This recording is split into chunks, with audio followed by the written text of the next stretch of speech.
roll call. Liz? Chairman Rappaport. Yes. Vice Chairman Gaffney. Yes. Member Clerk Raymond. Yes.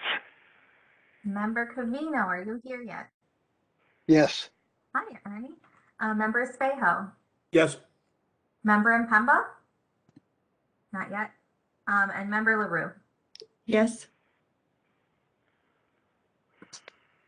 Great. Please rise for the Pledge of Allegiance. I pledge allegiance to the flag of the United States of America, And to the and republic to the republic for which it stands, one one nation, nation, under God, under God, indivisible, indivisible, liberty, with and liberty justice and justice for for all. all. Amen. One day we'll get that in unison. The town of Burlington will be holding the January 20th, 2022 planning board meeting as a virtual electronic meeting due to the current state of emergency due to the COVID-19 virus. As such, the governor issued an executive order on March 12th, 2020, authorizing remote meetings under Geo Code 30A, Section 20. In order to join the Webex meeting, please go to townofburlington.webex.com. The meeting number access code is 23468067789. The meeting password is 1645. You can also join this Webex by phone, which is 617-315-0704. This meeting is being broadcast on the BCAT government channel, which can be found on Comcast 99, RCN 15, and Verizon 41. It's also being streamed on Facebook Live via the BCAT Facebook page. The public will be able to make comments during the time for public comment.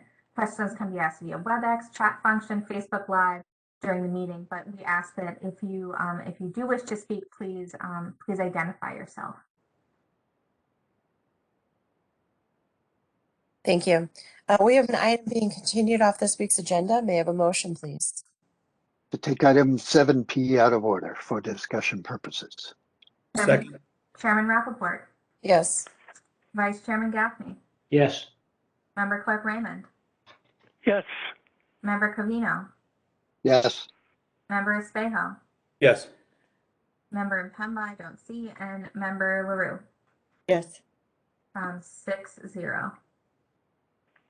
Item P is a continued public hearing application for approval of the site plan, 15 Adams Street. Senate Construction is the applicant.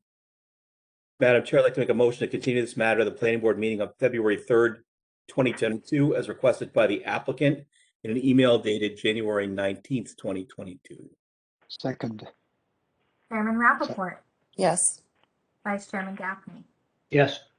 Member Clerk Raymond. Yes. Member Covino. Yes. Member Espejo. Yes. Member LaRue. Yes. Moving on to citizens' time. Is there anyone in the audience that would like to speak on an item that is not on our current agenda? If so, would you please raise your hand and speak and identify yourself?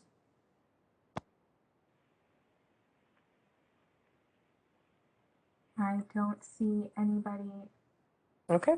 in the participants. On to announcements. Okay, so quick announcement. So the deadline for town meeting members to refile for re-election is on January 21st until 1 p.m. In the town clerk's office. And then town meeting has actually been moved. It's now going to be on February 16th at 7:30. Bill Byer and Amy, I think they were hoping to be able to have a virtual meeting given COVID right now, and so but the governor hasn't officially, or the legislature hasn't officially allowed that, so it's being pushed back to February 16th. And as far as we know, it's still in person, but subject to change. So I would just keep an eye on the website, and we'll let everybody know. And that's all I have, Madam Chair. Thank you. Just to let folks know, when we are discussing a town election, both Barbara, member LaRue, and I are up for re-election. Also, Mike Espejo has pulled papers to run for select board, so there could potentially be a seat available, and if somebody is interested, please reach out to myself or staff, and we can discuss that further. Do any other members have any announcements? Okay, moving on to matters of appointment. May I have a motion, please? Madam Chair, I'd like to take items 7A, 7B, and 7C together for discussion purposes. Second. Chairman Rappaport, Yes. Vice Chairman Gaffney, Yes. Member Clerk Raymond, Yes. Member Covino, Yes. Member Espejo, Yes. Member Impemba, Yes. Member LaRue. Yes. Item A is a continued public hearing, application for approval of a special permit pursuant to 1.5.1 light manufacturing or processing plants of the Network Drive PDD bylaw provisions, 25 Network Drive. Verislo Corporation is the applicant. Item B is a continued public hearing, application for approval of a special permit pursuant to 1.5.4 hazardous and toxic materials, chemical use, storage, transport, disposal, or discharge of the Network Drive PDD bylaw provisions, 25 Network Drive. Verisol Corporation is the applicant. Item C is a continued public hearing, application for approval of a special permit pursuant to 1.5.6 generation or storage of hazardous waste in excess of the volumes classified as a very small quantity generator of the Network Drive PDD bylaw provisions, 25 Network Drive. Verisol Corporation is the applicant. Good evening, folks. Who's here on Good behalf of the evening. applicant? Good evening, Madam Chair. For the record, Robert Buckley, Raymond Bronstein. I have with me this evening Mike Halpin, who is the COO of Verisol, and I see Todd Fremont Smith, who is the representative of the landlord.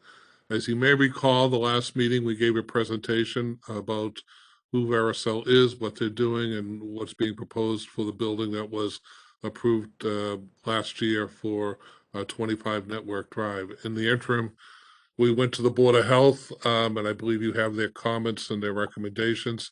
They voted unanimously in favor, and I would just like to note that Dr. Weiner and Dr. Saltzman were very familiar with the company and their products, and they were very welcoming to the applicant. So the last meeting we could not close or consider a vote because we still had to go to the Board of Health. We have done that, so we'll take any questions that you may have.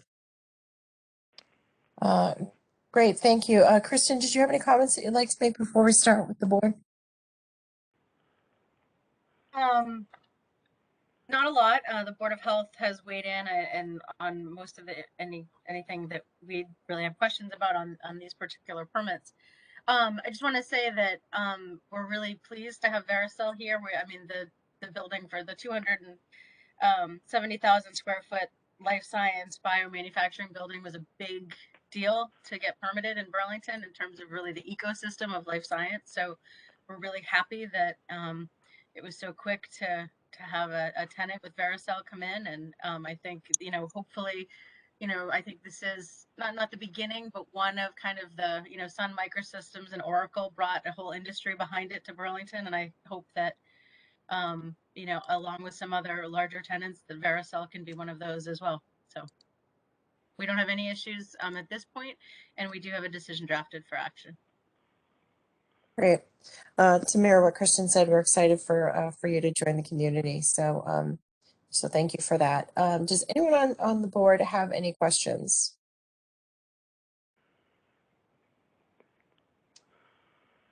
Okay, I think we're pretty straightforward then. May I have a motion, please? Madam Chair, just remember it is a public hearing to ask the public. Oh, I'm sorry. Is there anyone in the public that would like to has any questions or comments? Thank you. Madam Chair, it also might be interesting to hear from Verisol, just as kind of their choice of Burlington. I know they mentioned a little bit, but we were in a really long meeting last week, just for a minute or so before we go to a vote. Sure. If, Michael? Mr. Halpin. Yep. Sure. Thank you, Madam Chairman and board members. Yeah, I think we are really looking forward to the opportunity to being in Burlington. I think we've operated in Cambridge for probably the last 25 years. We're outgrowing our space, and we're going to be doing light manufacturing, lab work, as well as office space.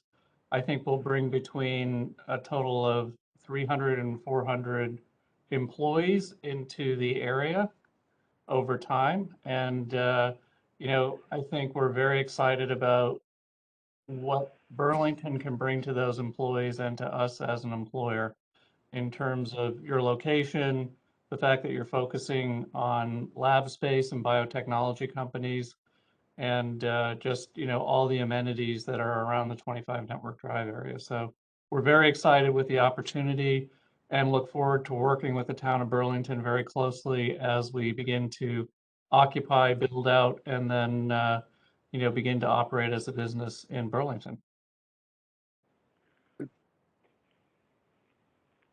Great, thank you.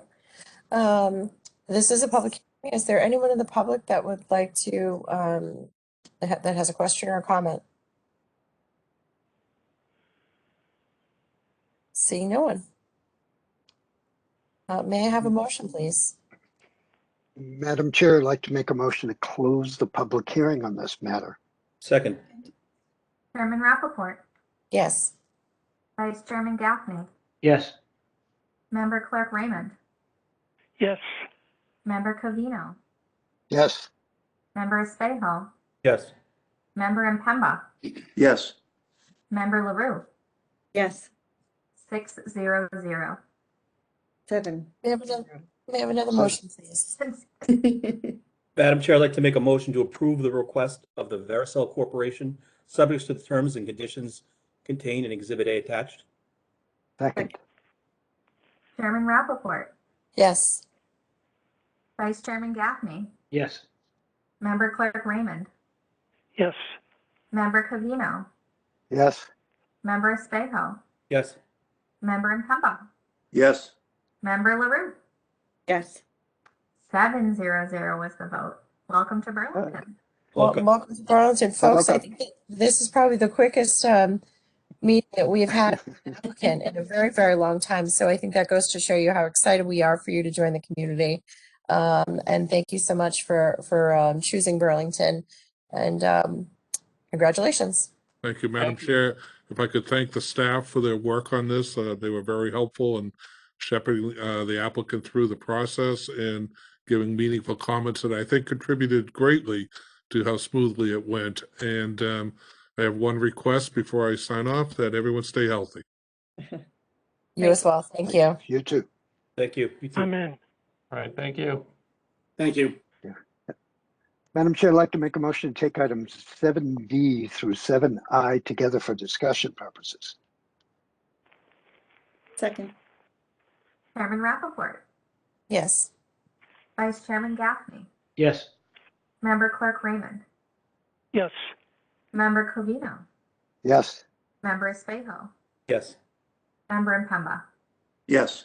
Member LaRue. Yes. 7-0-0. Item D is a public hearing, application for approval of an amendment to a special permit pursuant to section 4.2.7.4.1. Life science laboratories engaged in research, prototype manufacture, experimental and testing activities, including but not limited to the fields of pharmaceuticals, biomedical technologies, and engineering, life systems, technologies, environmental and biomedical devices, biosafety level 4, in parentheses BL-4, laboratories as defined by the Centers for Disease Control and Prevention are prohibited in Burlington of the zoning bylaws. 3 Van de Graaff, 3 VDG owner LLC is the applicant. Item E is a public hearing, application for approval of amendment to a special permit pursuant to section 4.2.7.4.2. Life science laboratories engaged in the manufacture of life science technologies, the zoning bylaws. 3 Van de Graaff Drive, 3 VDG owner LLC is the applicant. Item F is a public hearing, application for approval of an amendment to a special permit pursuant to section 4.2.7.4.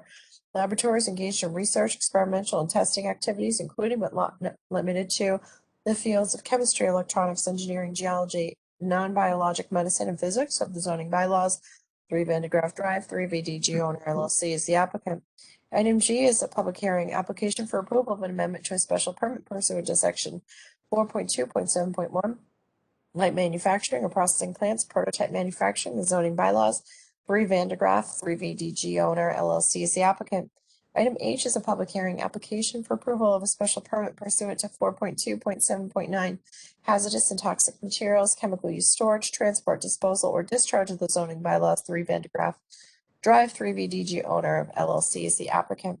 Item I is a public hearing application for approval of a special permit pursuant to section 4.2.7.12, generation or storage of hazardous waste in excess of the volumes classified as a very small quantity generator. The ESQG of the zoning bylaws. 3 Vandegraff Drive, 3VDG owner, LLC is the applicant. I feel like the micro machine guy. Good evening, folks. Who is here on behalf of the applicant? Good evening, Madam Chair. Got a couple of folks here, but Attorney Mark Vaughn with Riemer Bronstein, pleased to be representing the applicant, and that was very impressive, I must say. Appreciate your reading into the record all of the special permits, which we're excited to be before you tonight. With me is Nick Trokey, who is with Jumbo Capital, the property owner here at 3 Vandegraff Drive. We're here in connection with the property, obviously at 3 Vandegraff Drive, and we do have a couple of other members of our team here too, if needed, to kind of chime in. But I know you're all very familiar with this specific property and location, but again, just to remind you, what we're talking about or where it is. But it's the property at 3 Vandegraff Drive. Has a 287,000 square foot existing commercial office building located there. Just as a point of reference, it's the building that had SAP signage and Samsung Pay on there. Just as a point of reference for you to know the building that we're talking about. So it's a very prominent building. Jumbo Capital is very excited about having acquired the building this past year, which they did, and for reasons that we'll explain. So you may recall the property was before you a couple of years ago in 2019 when the property was. Break that out. Oops. The property was at that time owned by American Landmark, and we had appeared before the board at that time for several special permits, which would allow for approximately 105,000 square feet of the building to be converted to lab and life science uses. Since that time, as the board knows, through the efforts of the board and planning staff and many others, and ultimately town meeting, the property was rezoned to the Innovation District, which made some of those uses no longer special permit, but by right, in an effort to further attract and encourage this burgeoning life science industry. I'm pleased to report those efforts have worked, in that Jumbo Capital is the new owner and very interested in pursuing that use for this building. And what's before you, I think, as you read through the applications, Madam Chair, is we're seeking to amend the previously issued special permits to provide for the flexibility for Jumbo to be able to extend that use through the entirety of the building, because they are looking to have flexibility to be able to, ultimately attract and use the whole building for life science and lab use.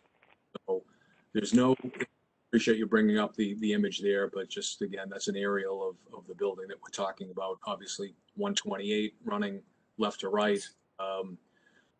I am currently sitting across 128 on that image right now in building 700 of the district, but I think you know the building that we're talking about. So there is no building expansion or new square footage proposed. All the work is the building. So we did appear before the Board of Health at their prior meeting last week, and have been working closely with the environmental engineer, Christine Mathis, just to make sure that Jumbo is familiar with all of their requirements and whatnot. And I attended that meeting with Nick, and I know the board, never want to speak for the board, but I feel that they were comfortable with the proposal, and ultimately I know that they furnish comments to the board, which are consistent with their comments on other life science type projects. So Jumbo has a great deal of experience in the life science arena. I actually have had the pleasure of working with them outside of Burlington on some projects, including the neighboring town of Bedford, where they own some assets that they have life science tenants occupying those buildings. And so great deal of experience and a strong track record. But if I could, I would just maybe briefly like to introduce Nick. And Nick, if you just wanted to say a few things that maybe expand upon anything I said that you think might be helpful. Yeah, certainly. Thank you, Mark. Good afternoon, good evening, everyone. Thanks for the time today. So as mentioned, I'm Nick Trokey. I'm with Jumbo Capital. I am really the point person from our side running through this project and redevelopment of the asset.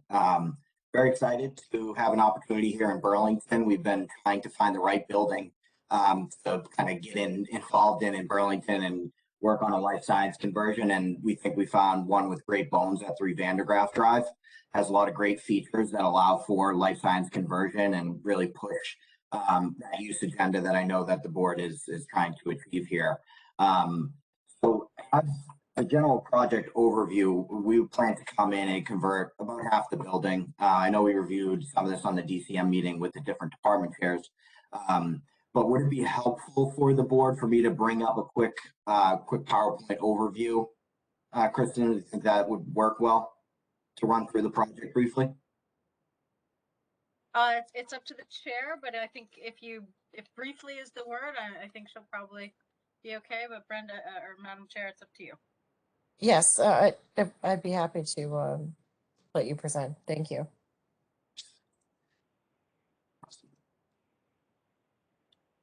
All right. Can you see my my screen here? PowerPoint? Yes. Awesome. So generally speaking, this is 3 Vandergraaf, as was just picked out, very prominent building in Burlington, which we're very excited about having that visual opportunity off of 95 for future tenants. Generally speaking, project overview, about 300,000 square foot building that is roughly half vacant right now. 2 existing tenants, Raytheon and Sophos, that sit in the first floor of the building. What we will be converting in this first half is about 116,000 square feet on the second, third, and fourth floor of the building, all vacant. And eventually we plan to convert the building in full when those in-place tenants' leases expire.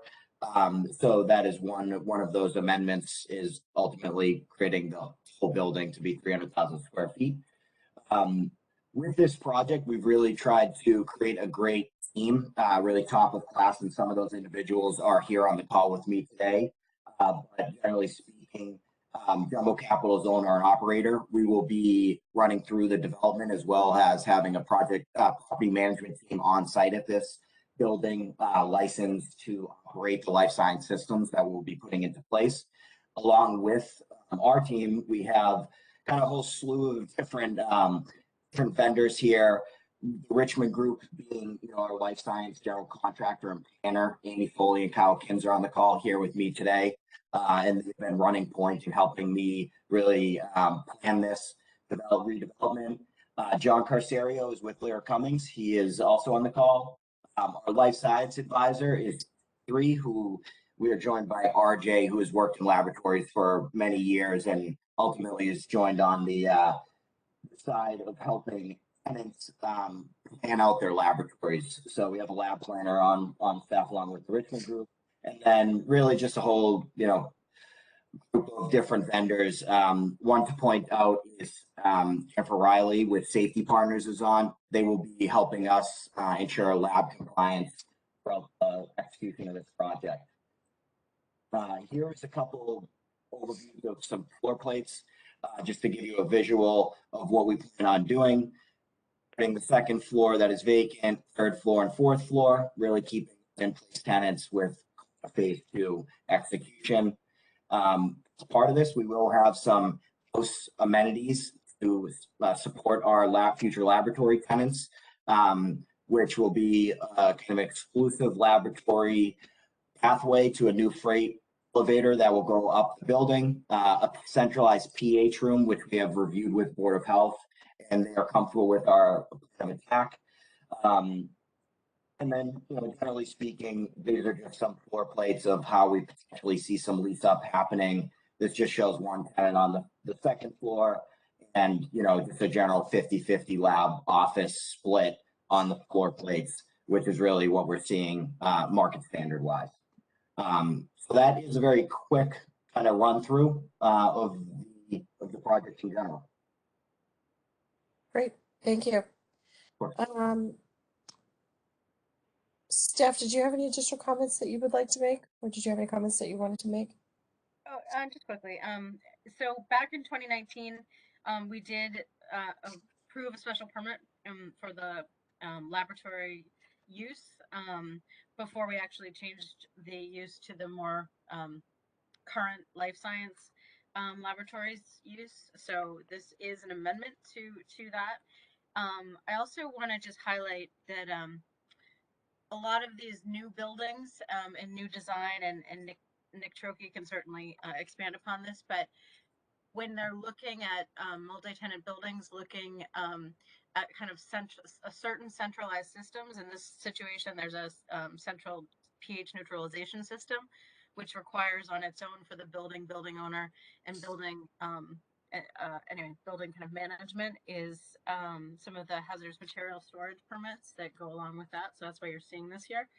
And I also wanted to bring up that I thought it's been a learning curve for us and a very interesting one in terms of this team that you saw the slide of all the groups coming in to build these buildings and the oversight. It's not kind of your typical office of you build it, you have tenants, there's a facilities guy. I mean, they have, EH&S, environmental health and safety staff on in those facilities kind of groups. And again, Nick Trokey can talk a little bit more about that, but it's been interesting really how complex the management of these buildings has become and the oversight in terms of the details of understanding what has to go where. And I thought one of the things that made this building unique is kind of the what was it said, kind of the birthday cake of this building, that it kind of goes up in tiers and actually makes it one of the reasons why it made it so attractive to life science use, because you could get to the roof and a couple different of the floors. So I thought that was just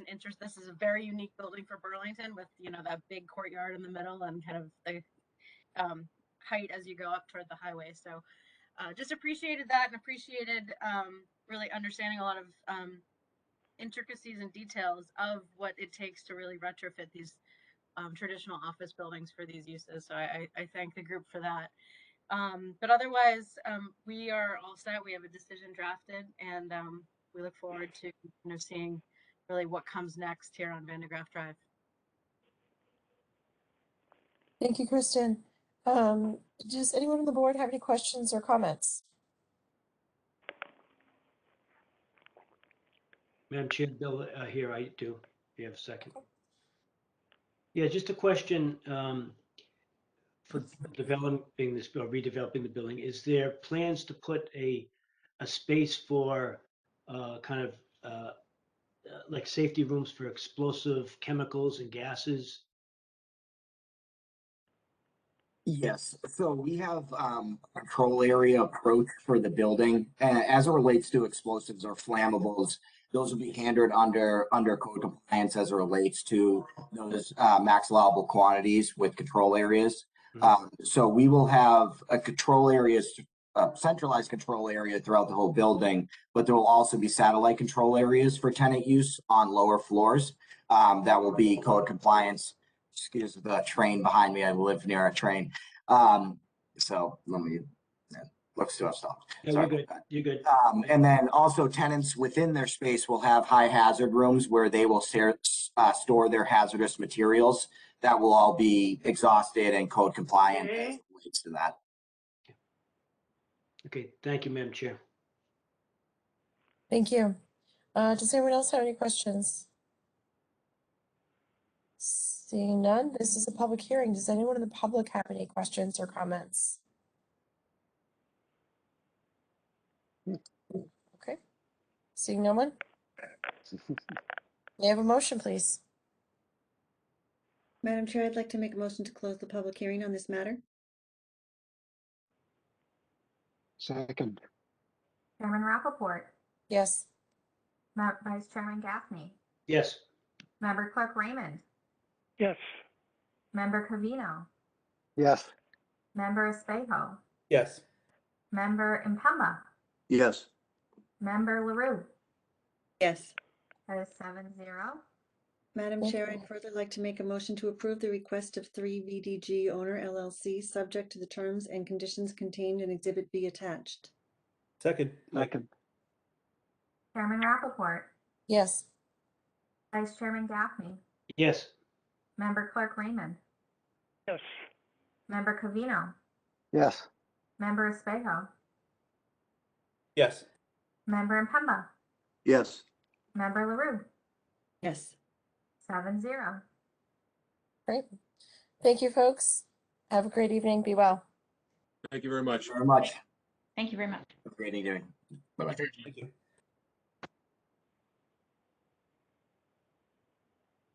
Okay. Next up.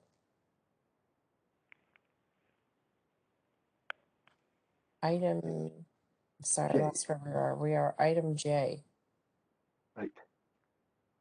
Item J is a continued public hearing, application for approval of a site plan at 600 Summit Drive. Jones Lang LaSalle for Millport is the applicant. Good evening, folks. Good evening, Madam Chair. For the record, Attorney Mark Vaughn with Riemann Bronstein here tonight, representing EMD Millipore Sigma in connection with this matter. I have Dan Trinkle, who is Associate General Counsel with Millipore Sigma, that is with me as well. As the board may recall, I was not involved with this when they were before you at the last couple of hearings. However, I have worked with Millipore at this location in the past when they first came to Burlington some 5 or 6 years ago and opened up their new campus and assisted with the permitting efforts at that time. So they've asked if I could assist with the site plan application that's currently pending with you. And you may remember Dan Trinkle as well from several years ago as well. But so look, this is an important project for Millipore. I know we have a brief PowerPoint presentation we wanted to walk through with the board. We did send that to Brady if he'd be kind enough to bring that up. But you know, before getting into the specifics, you know, and again, I think that PowerPoint would be helpful to show how we've responded and addressed some of the questions that had come up previously. But before getting into that, I thought it might be helpful to just talk a little bit about Millipore and what they're doing at this campus. And again, they've been here for 5 years. They've made a significant investment in the Burlington community. They're about 350,000 square feet of space, and they were a tenant up until last year, at which time they actually acquired the property. And so they really kind of doubled down, if you would, on that commitment to the town and the property. So at 350,000 square feet, I think they're probably the largest business occupant in Burlington, or at least close to it, if not the largest. But and you know, it's always interesting to me, and after speaking to Dan and some of the folks at his team, you know, what they're doing up there as a company. And I thought it might be helpful if Dan could just very briefly kind of explain, because I think it is germane to you know, what's before you here in connection with the application. So Dan, could I turn it over to you quick? Yeah. Yeah, great. Thank you, Mark. My name is Dan Trinkle. As Mark indicated, I'm Associate General Counsel for Millipore Sigma, and we thought it might be worthwhile just spending a minute or two for me to maybe give a little bit of an update in a sense of you know, what's going on with our company in Burlington.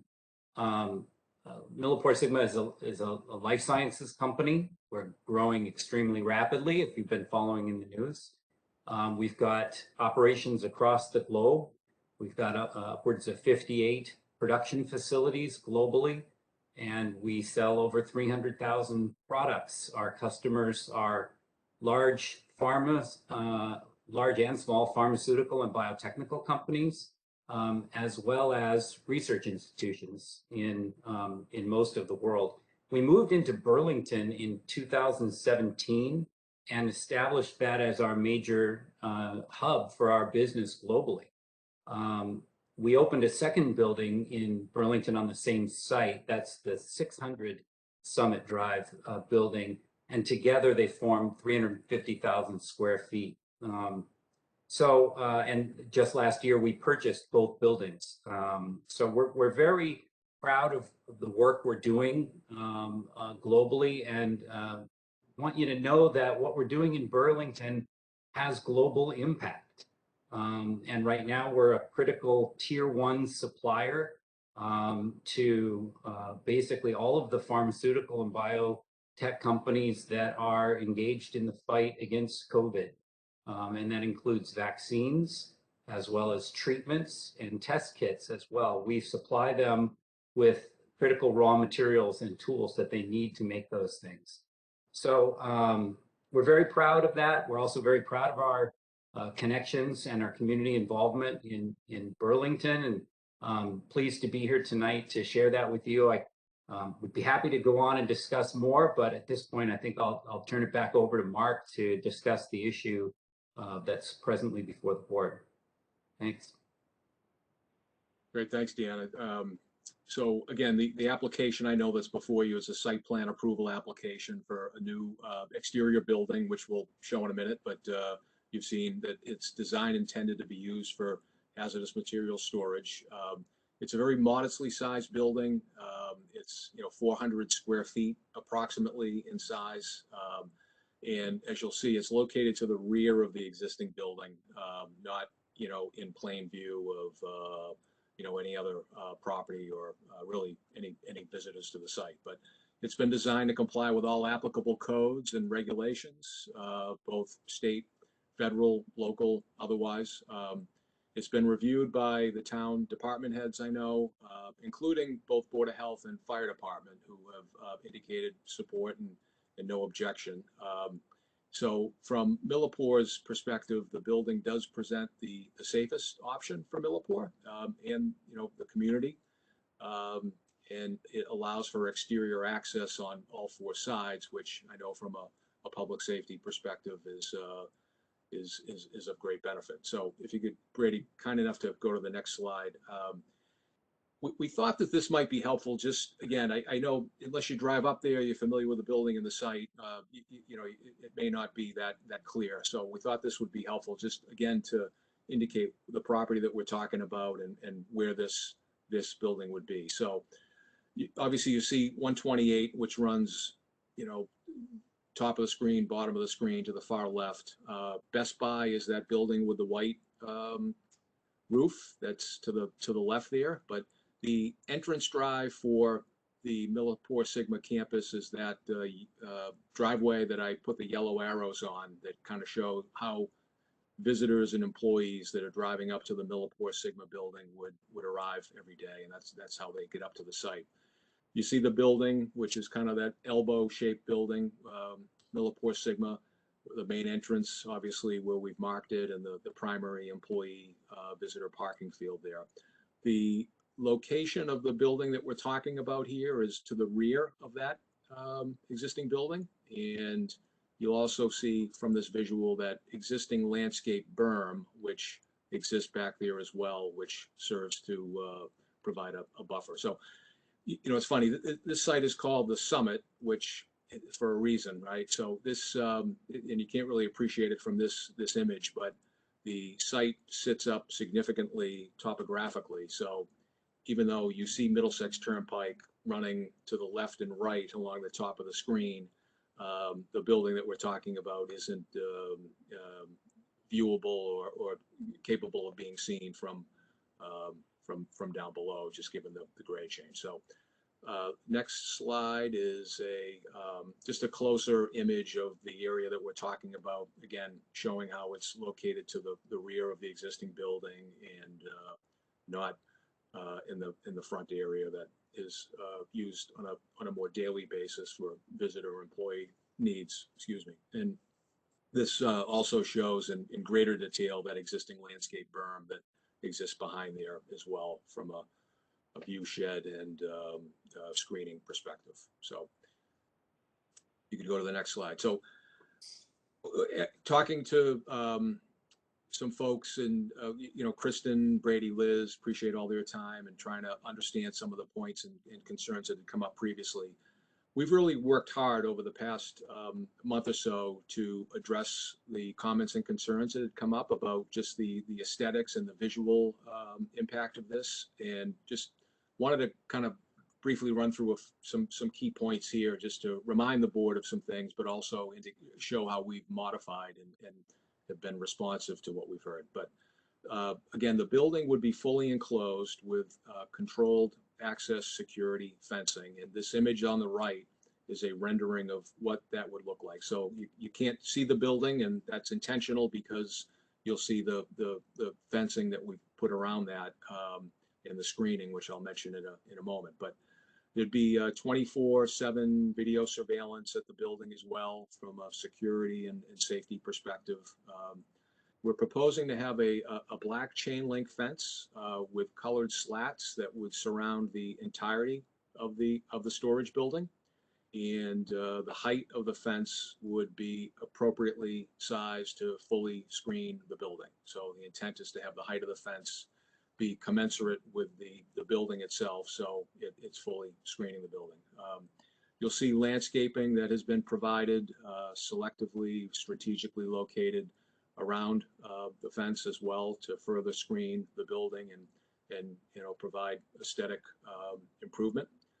And in the rear, you will see what is the existing landscape berm, which that would obviously remain. I was mentioning that from one of the earlier slides, so that would remain untouched. So you can see from the rear, you'd have that landscape berm. But we have a couple of other images that just to briefly run through. This is an image from the back looking towards the rear of the site. Again, you see that berm to the right.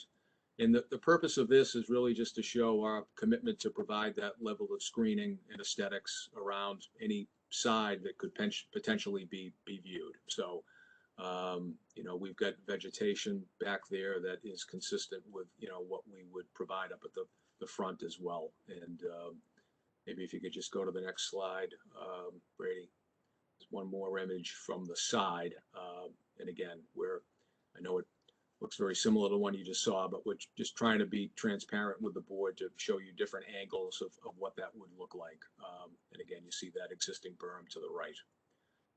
And then the last slide is really the one that you saw previously, which along with the various features that we're looking to implement here, but this is just a more close-up version of it. So again, we're for Millipore, this is very important in terms of their business and their operation.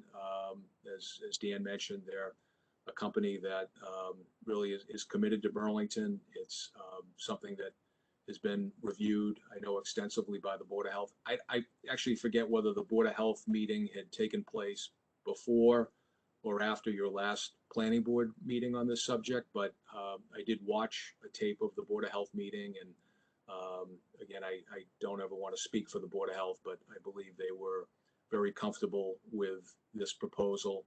And I know that they did submit conditions or comments to the board for it as well. So with that, I would be happy to answer any questions, address any comments you may have, but would certainly appreciate your support. Thank you. Does anyone on the board have any questions or comments? Madam Chair, this is Ernie. Just one quick objective comment, and I think Mark said they were the largest building. I think it's Oracle, according to our staff report, that might be the largest, and Oracle probably would want to keep that. Yeah, well, I didn't mean to offend Oracle. Okay. I don't know if you might be right, Ernie, in terms of the different buildings that they have So, because I know they have a presence in a few different buildings, but yeah, I wasn't. Not trying to play favorites, just trying to state the facts. I think we might be a close second, but yeah. So Thank you, Member Covino. Vice Chair Gaffney? Thank you, Madam Chair. So I know we have some new representatives from the applicant here, but this is not the first meeting, so we appreciate all the background from Millport, which we're all very familiar with, and appreciate all the work and the artwork of done from a landscaping point of view and nice pictures. But actually, from the past meetings, at least my concern, and maybe some others from the board, is not the look of it or the landscaping. It's more of an issue of having a satellite building separate for things like explosive gases and chemicals. Based on the testimony of this particular applicant, not the attorneys, but the actual people that were the EH&S managers, environmental health and safety, and the applicant there themselves provided testimony to the fact that currently in that building, there is a space for explosive gases and chemicals.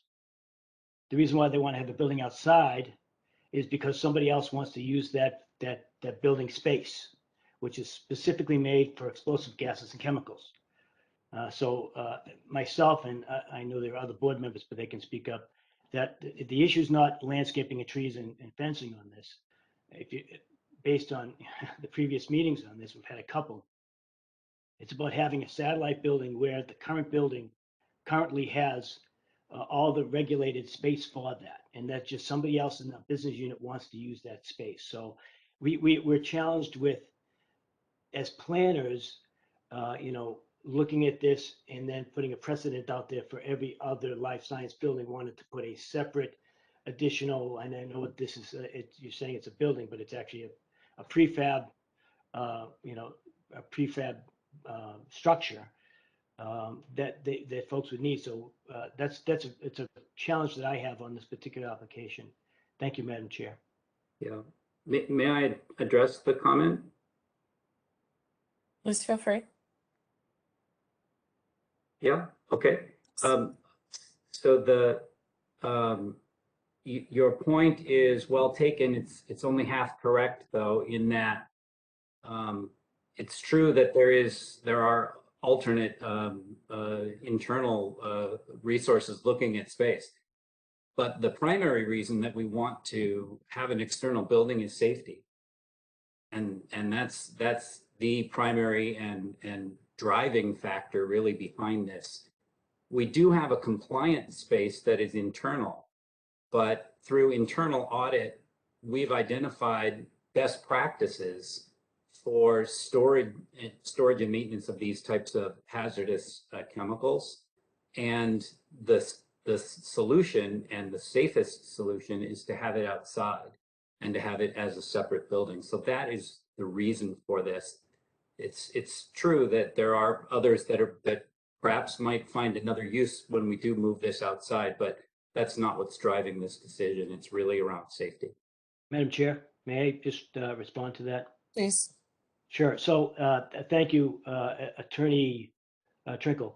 Actually, that's I know you said that's half true, but it's actually the testimony that was presented to us by the applicant themselves and the EH&S manager.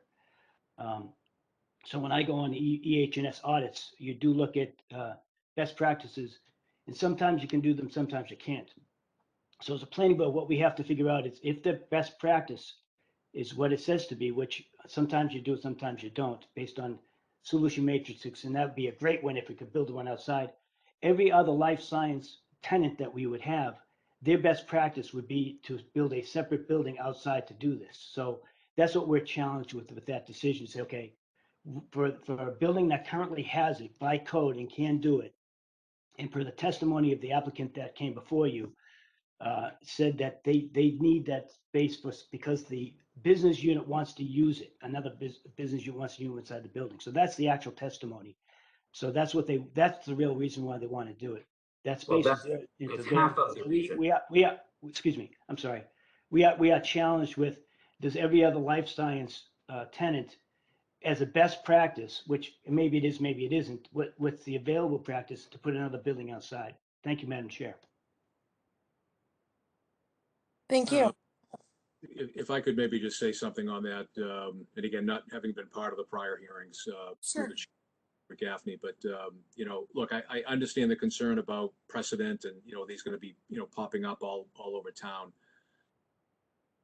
I don't think that's the case. I mean, I'm going to again speak to the uniqueness of Millipore as a presence in a business and an operator here in the community, and the fact that you've had other proposals that are multi-tenant proposals where I know that question has been asked of others and they're not proposing it, so I think it speaks to the fact that it's unique for Millipore and something that where they own the site and kind of control it.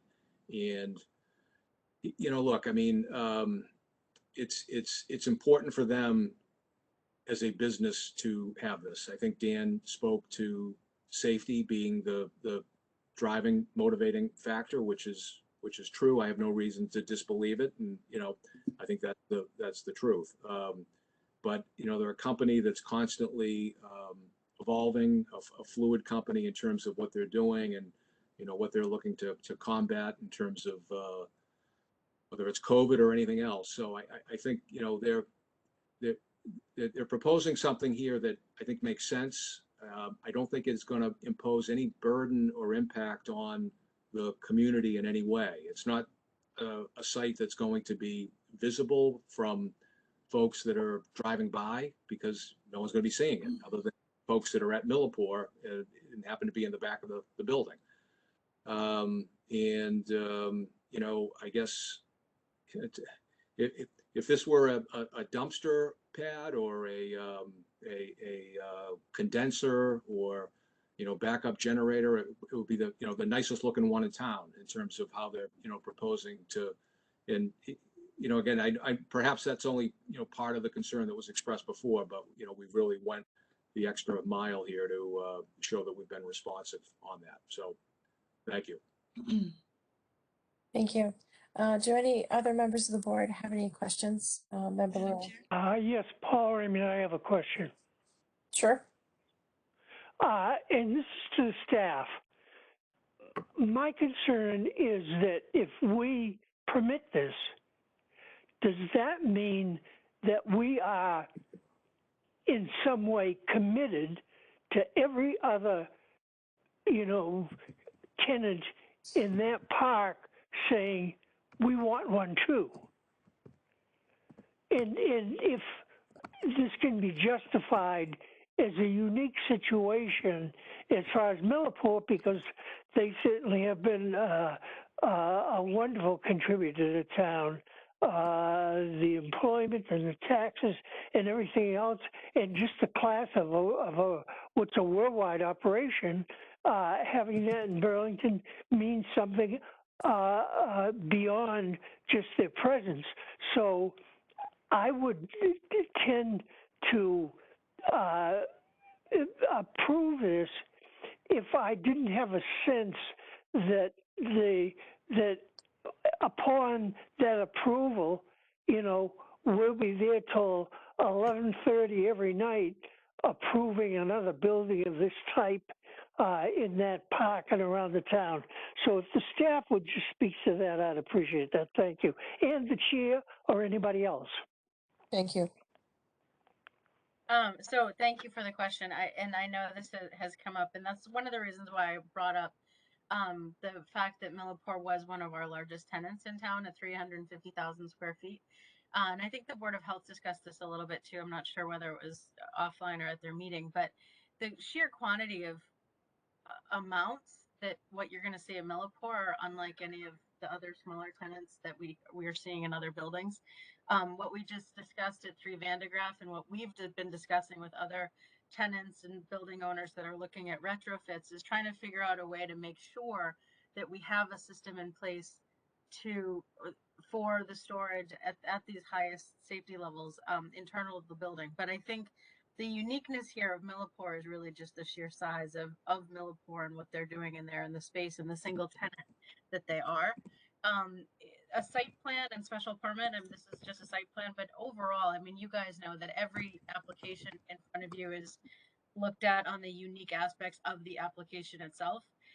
You have criteria for approval, but because you've made a decision in one way doesn't mean at all that you have to make that same decision the next time, because you have to look at all the unique situation and the unique attributes of the application in front of you. So anyway, those are, I think, the two reasons as to why this may be not to worry that you're making a decision to start a chain of things that you have to worry about in the future. Madam Thank Chair, you, Madam Director. sorry, Madam Chair, may I make a Yes, comment? please. My recollection is the same as Bill's in terms of what the explanation was for this when the applicant first appeared before us. But as our director said, every applicant that comes before us is unique and special in their own ways. And I would actually argue that Millipor's size is not something that makes me more comfortable. I think that because they're so big, they can store their hazardous waste in the area that they've already designated for that is safe. In fact, other companies that appear before us would be able to make the argument that they have space restrictions, and it's difficult for them to handle their hazardous waste inside. What company wouldn't want to increase their square footage in their building by taking their hazardous waste and putting it somewhere else on the property in some other small building? I do see this as setting a precedent. I do think other companies are going to want to do it. And it is for those reasons that I will be voting against this. It has nothing to do with Millipore. It has nothing to do with the screening or the attractiveness of the building. I do believe it is setting a precedent. Thank you. Thank you, Member LaRue. Do I have anyone else that has any questions or comments? Madam Chair, this is Ernie. I'd just like to express my opinion, and it's definitely a layman's opinion, at least from a chemical and hazardous waste background. I'm not on the Board of Health, nor do I deal with hazardous or dangerous or explosive gases or anything of that nature. But just it seems to me, just from common sense, if I have a whole bunch of employees in a building and I can take hazardous materials outside that building for storage or waiting for disposal or whatever it is, I would think that that makes more sense. Now, if coincidentally there's more space in the building for an additional lab or office space or whatever, so what? Why does that make any difference? And not only that, but this appears, and I looked at the comments from the fire department and the Board of Health, it appears to be something that if not endorsed by both boards, is allowed by the Board of Health. And I noticed that they did put restrictions in there that they only want the chemicals moved out to that building in the hours where there won't be a lot of people working in the building between 6 p.m. and 6 a.m., I believe it said. And the building is specifically designed so that if something does explode in it, it's not going to explode horizontally, but it's going to go vertically up through the roof. And it's a standalone building, which if the fire department has to fight either a hazardous spill or a chemical fire, they don't have to drag hose or people or whatever upstairs or into a building, and they can reach all four sides of it. So just from a common sense point of view, from my common sense, I would be in favor of this. And if other companies large enough that they had a sizable amount of chemicals to store came in asking for it, I think I would consider it on an as applied basis. I mean, obviously, I do consider that what it's going to look like and who's going to see it. And in this case, very few people are going to see it, and it's going to look. It's not going to look perfect, but it's going to look acceptable, and to my point of view. Thank you, Madam Chair. Thank you. Does anyone else on the board have any questions or comments?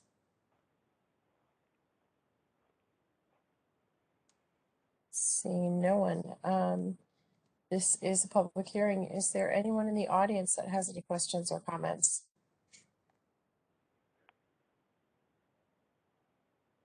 Again, seeing no one. May I have a motion, please? Mhm. I'm looking Motion to for- close the public hearing on this matter. Second, Chairman Rappaport, Yes. Vice Chairman Gaffney, Yes. Member Clerk Raymond, Yes. Member Covino, Yes. Member Espejo, Yes. Member Impemba, Yes. Member LaRue. yes. That is 7-0. May I have another motion, please?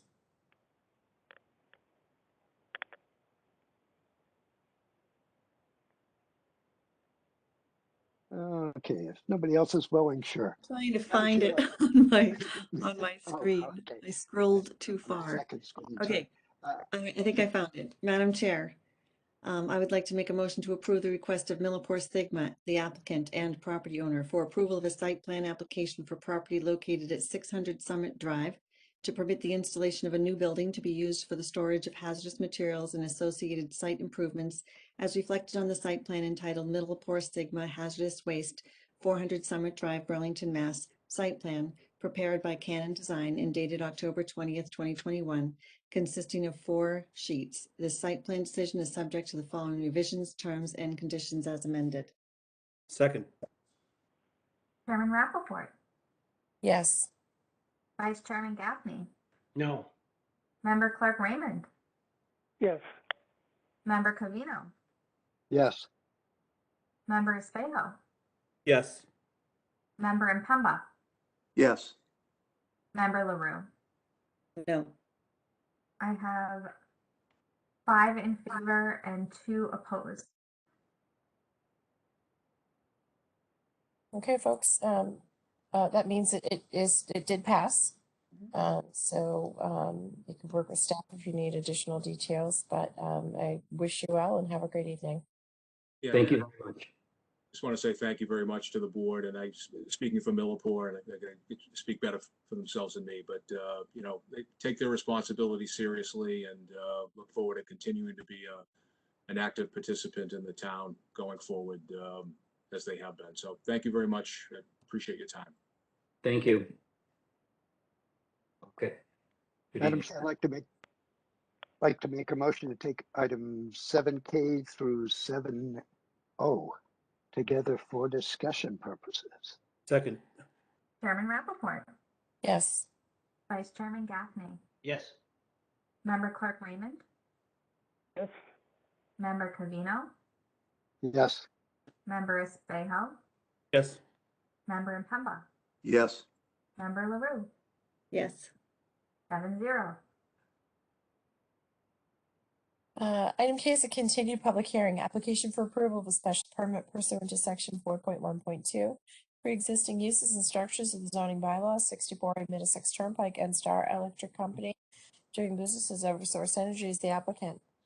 Item L is a continued public hearing, application for approval of a special permit pursuant to section 4.2.2.23, passenger stations, landing field sites, buildings, and facilities for other public services, public works structures, and zoning bylaws, 64A, Middlesex Turnpike and Star Electric Company, doing business as Eversource Energy is the applicant. Item M is a continued public hearing, application for approval of a special permit pursuant to section 6.1.1, non-conforming uses of the zoning bylaws, 64A Middlesex Turnpike and Star Electric Company, doing business as Eversource Energy is the applicant. Item N is a continued public hearing, application for approval of a special permit pursuant to section 0.8.3.9, non-conforming uses of the zoning bylaw, 64A Middlesex Turnpike and Star Electric Company, doing business as Eversource Energy is the applicant. Item O is a continued public hearing, application for approval of a site plan, 64A Middlesex Turnpike and Star Electric Company, doing business as Eversource Energy is the applicant. Good evening, folks. Evening.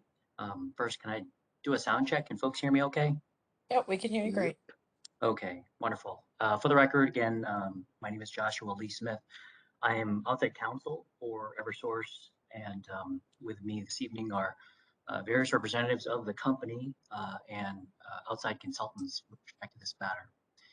Just by way of a quick reminder, we had met with this board back on January 6th in connection with our applications for approval with respect to this project. Very briefly, the project, as a reminder, involves the installation of a 50 MVA mobile transformer and circuit switcher. This piece of equipment is to be located in the rear portion of an existing unmanned electric substation off of Middlesex Turnpike. And at the meeting, there were some questions and concerns that were raised in connection with the project, in particular, more with respect to, I would say, the aesthetic appearance of the existing substation site, which is on a raised elevation along Middlesex Turnpike. It's within a general industrial zoning district and also surrounded by a number of commercial properties.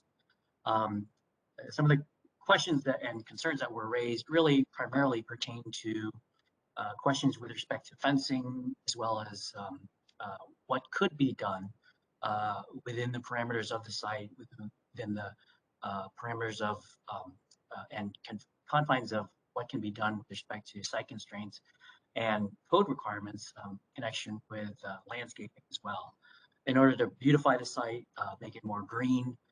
And so the board decided to continue the matter, and we, as a team, huddled up and working both with town representatives, Kristen and Liz and Brady, in connection with what could be done in terms of enhancing the site with respect to, in particular, the fencing and landscaping along Middlesex Turnpike.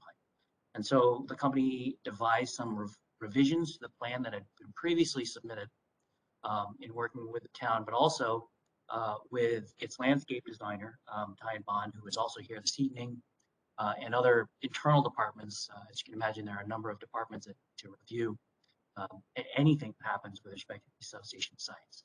And so with that, the company has prepared some renderings as well as some drawings that show some enhancements, new landscaping by virtue of diverse trees, as well as other types of vegetation and plantings, which would be visible along Middlesex Turnpike and would serve as not only beautification measures or streetscape improvements, but also to some extent with respect to some of the trees would provide some enhanced screening of some of that existing equipment that is there now.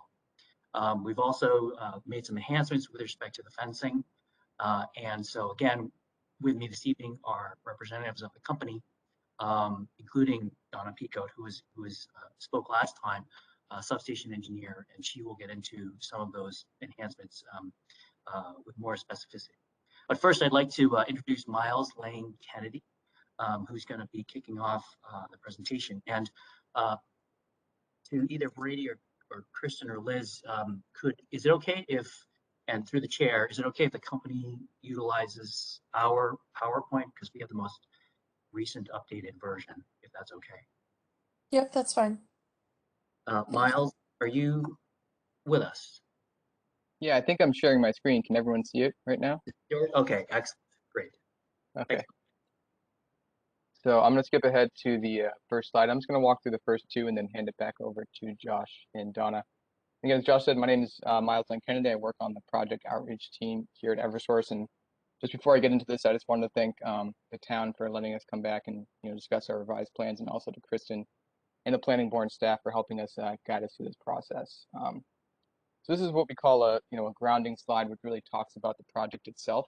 So as the slide says, a strong electrical transmission grid is really vital to the safety, security, and economic prosperity of the region. The transmission system serves a really critical role to ensure that electricity flows with a high degree of reliability from where the power is generated to where it's needed. And this graphic at the top is what we use to kind of explain the different parts of electricity. And Donna may correct me, but my layman's understanding is that it starts with generation, wind or solar. It moves into transmission lines, into another transmission station. Then it moves into these monopole structures, which you see in the right of way in parts of Burlington, which we do upgrade. I think about 25 were upgraded last year, and then it steps down into something like the Burlington station, and then it goes out into the poles in your streets, and then to your homes. So that's just kind of an overview. Again, Donna can probably correct me if I'm wrong, but the transmission system also makes it possible to transport large amounts of power over long distances, and without transmission, electricity would have to be produced really close to where it's needed. There are cool videos that I don't know if anyone's seen John Oliver's show Every Night or Vox, but there are some really cool educational videos we could share as well that I use to brush up from time to time. But the project itself will provide additional electrical supply to meet growing needs in the area. It will also reinforce the transmission system and utilize existing transmission infrastructure to supply Burlington. And just as a side note, I actually grew up in Winchester down the road from Burlington. I played soccer in Burlington, bought my wedding suit in Burlington 2 weeks ago, and I have a connection to the community as well. So this project is really taking a two-pronged approach. In the near-term solution we called is really these upgrades in the mobile transformer at the station. And the long-term approach is really thinking about that new station in Burlington as well. So now we're going to move into a slide about the need for the project as well. But just before we start, Eversource's job at the end of the day is to provide safe, secure, and reliable electric service year-round, in rain or shine. We've responded to multiple storms over the past 2 years, and we are here to really serve Burlington and the community, and keeping the lights on at the end of the day is really what we're here to do. The station in Burlington serves about 90% of the customer demand in town, and these customers include the mall, educational facilities, medical buildings, and other really major businesses. This slide really looks at the load growth, which is forecasted to grow more than supply over the next 10 years due to residential, commercial, and industrial development. Burlington has grown commercially, and they're increasing energy consumption needs. We know that it's, I think, the presentation before us really talked about location, location, location, and Burlington is really situated in a great place between I-93 and I-95, which makes it situated for really continued growth. So when we look at this slide, the operating limit is really reaching its capacity, and that demands are expected to increase over the next 10 years. So when we talk about the mobile transformer itself, that's really going to increase supply and capacity to the town, and will increase it by about 30%. And then we, going forward, we talk about a new substation, which will provide even more power. So with that, I would love to, turn it back over to Josh or Donna to talk more specifics about this project specifically. Donna, Donna, are you with us? I am. Can you hear me? Excellent. Okay. Donna, do you want to reintroduce yourself? Absolutely. Donna Pico, Substation Design Engineering, Eversource. As mentioned, at the January 6th Planning Board meeting, we heard your concerns, and we wanted to please you and do our best to improve the aesthetics on Middlesex Highway to support your Middlesex Highway beautification program. The first concern that was brought to our attention was the barbed wire on top of the fence, and the question was, can that be removed? And that's a picture of the barbed wire on the very bottom. And we looked into the codes. We found out that yes, we can remove that barbed wire, and we can remove that barbed wire by increasing the height of the fence and also reducing the mesh of the fence, because that would prevent anybody from being able to scale up over the fence into the substation.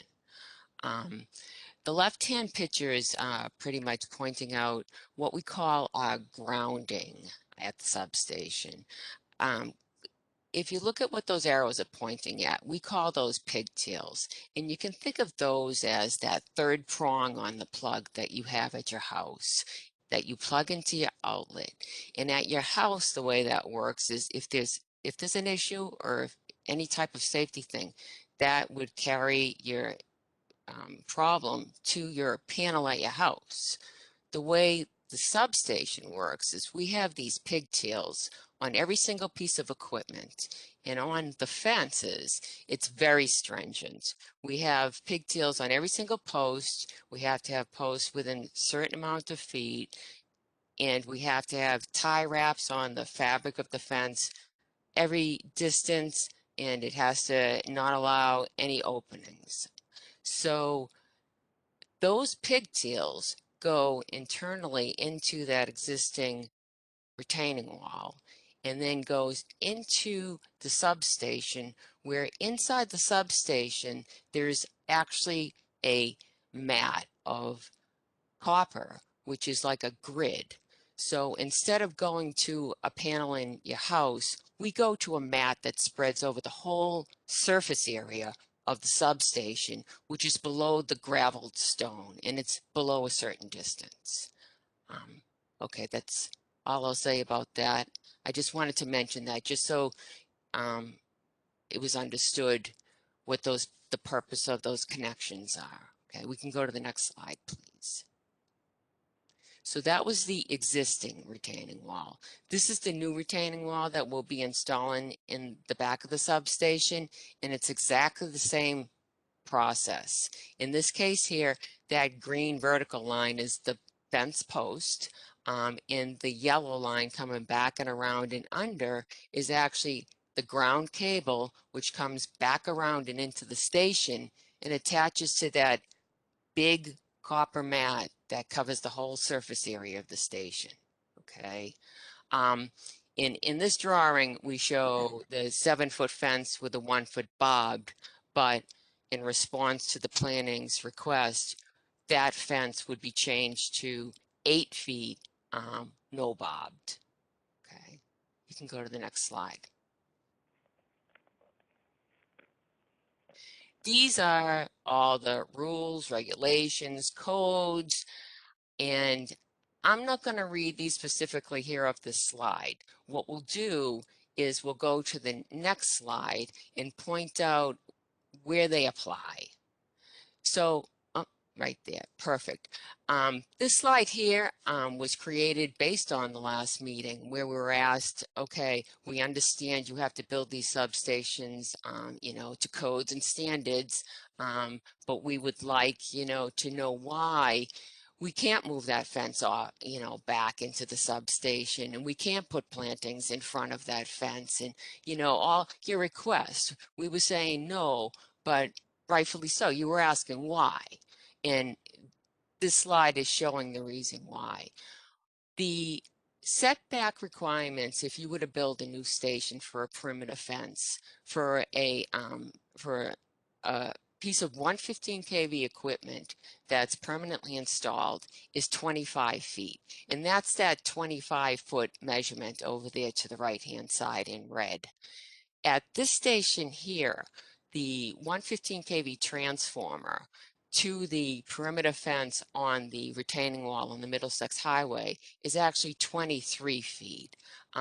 It's grandfathered in now because that standard was created after this station was built.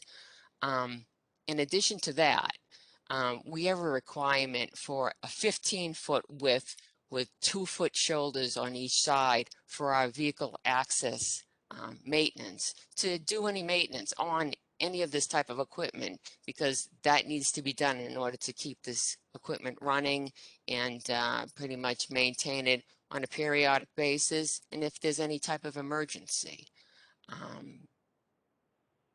And I think that pretty much is what was requested by the board to demonstrate. Except there was a question if you could move that fence back towards inside in order to put plantings in front of the retaining wall. So as demonstrated here, that fence is on the retaining wall, which is only 23 feet away from the transformer. So we can't move that fence back, and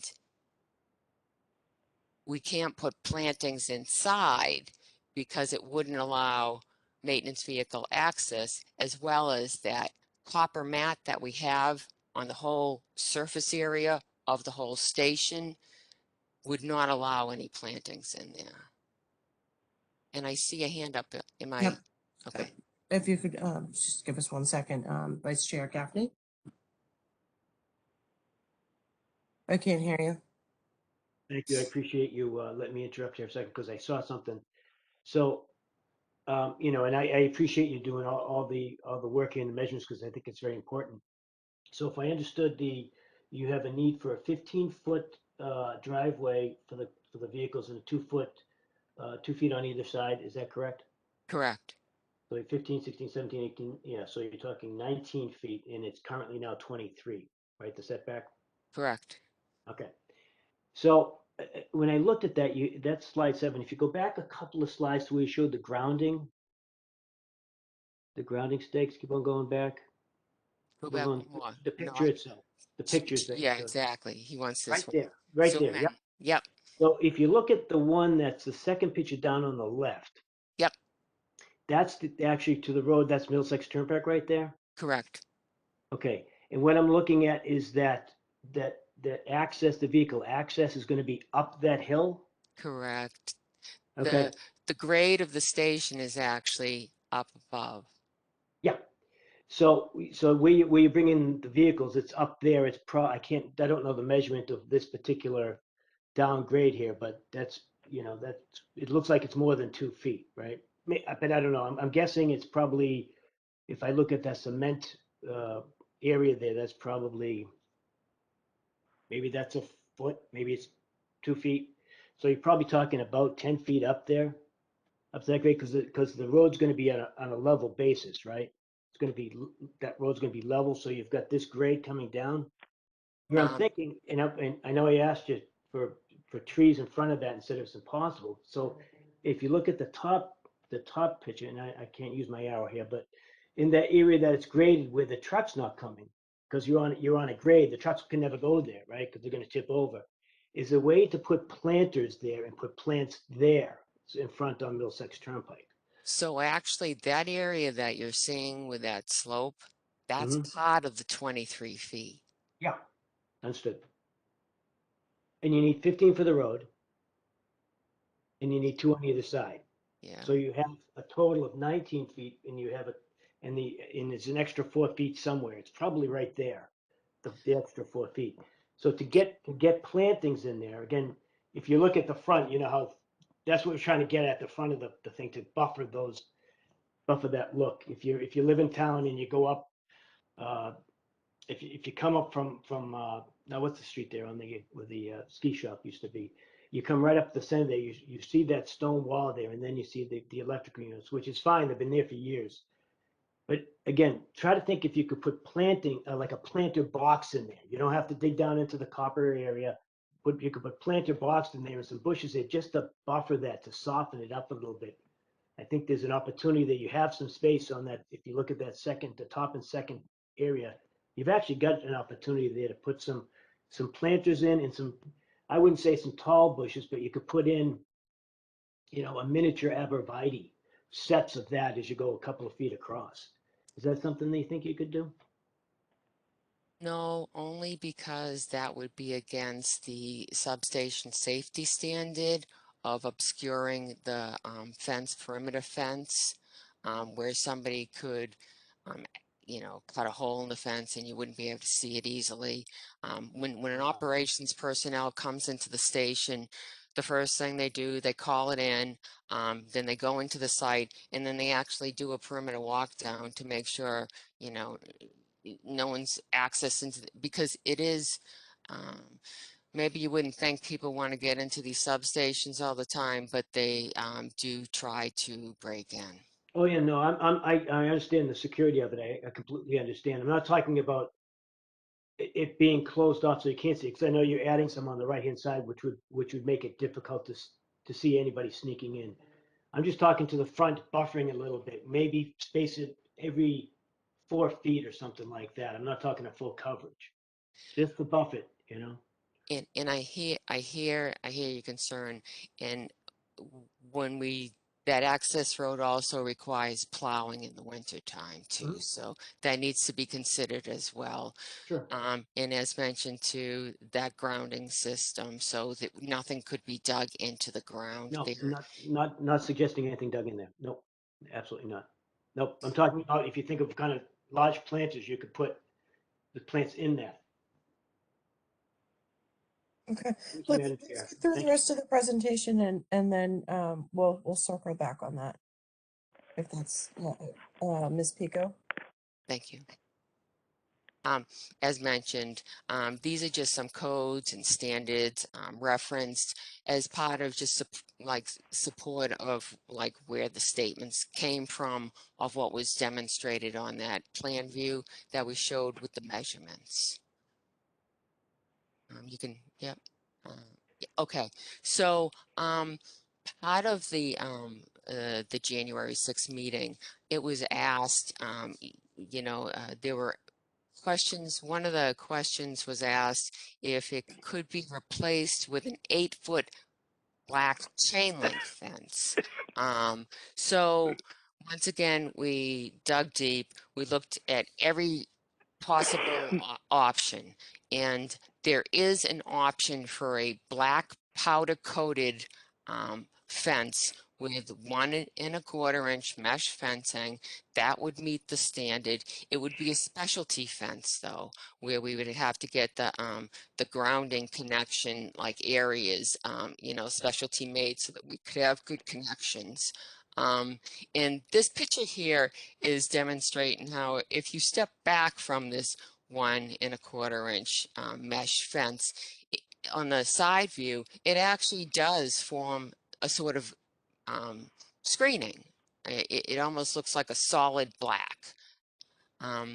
And this picture also demonstrates the two options of this type of fence. The standard fence is the galvanized gray, and that, melds in well with the gray equipment in the stone area. So that would be an option that could be, decided by the planning board on if you wanted the gray galvanized or the black powdered.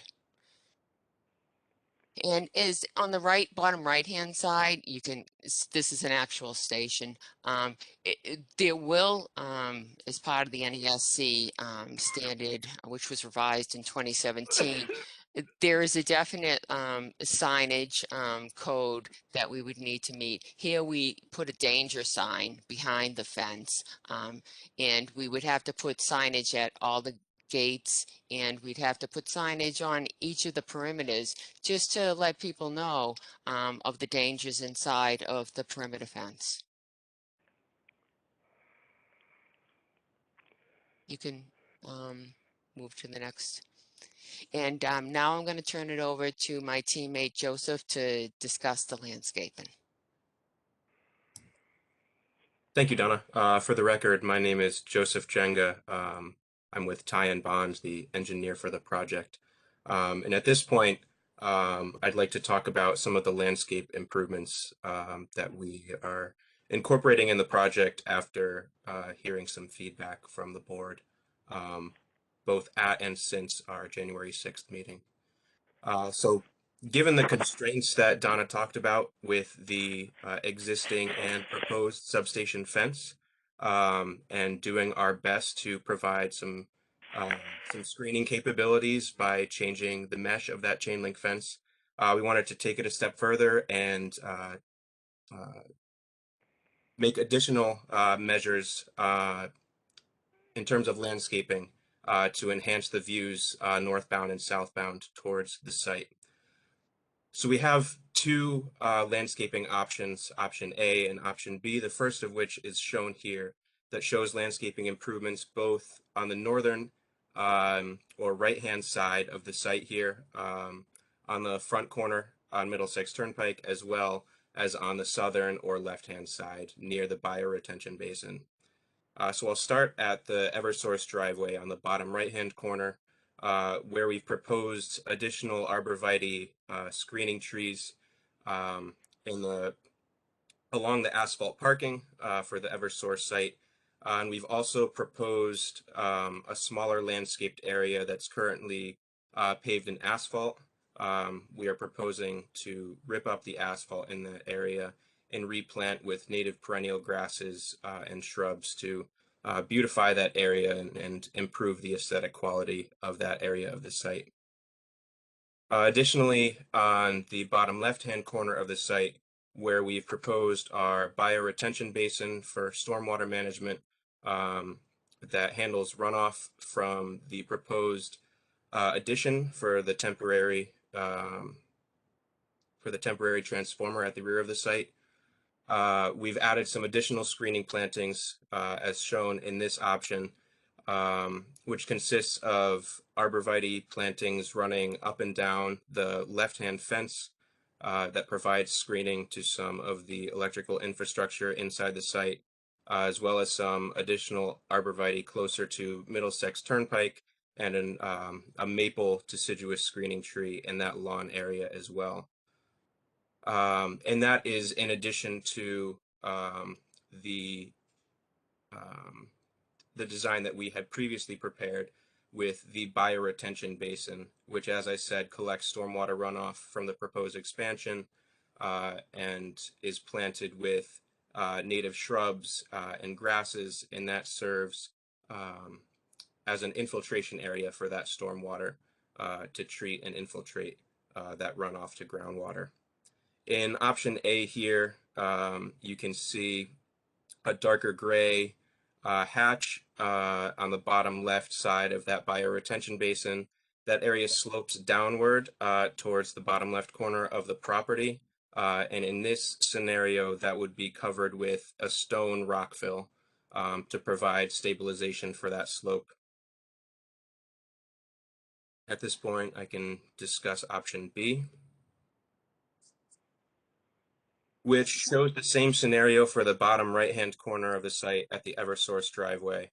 But at the bottom left-hand corner, the exterior of the basin, rather than using the stone rockfill, would be treated with an erosion control seed mix that would consist of some native perennial grasses, such as switchgrass, Indian grass, and bluestem to provide some aesthetic qualities. And that would also be planted with some native shrubs like silky dogwood, which is a medium-sized native shrub, has white spring flowers, dark green foliage, red stems, and a burgundy fall color, which would provide some aesthetic quality as well as some screening of that area.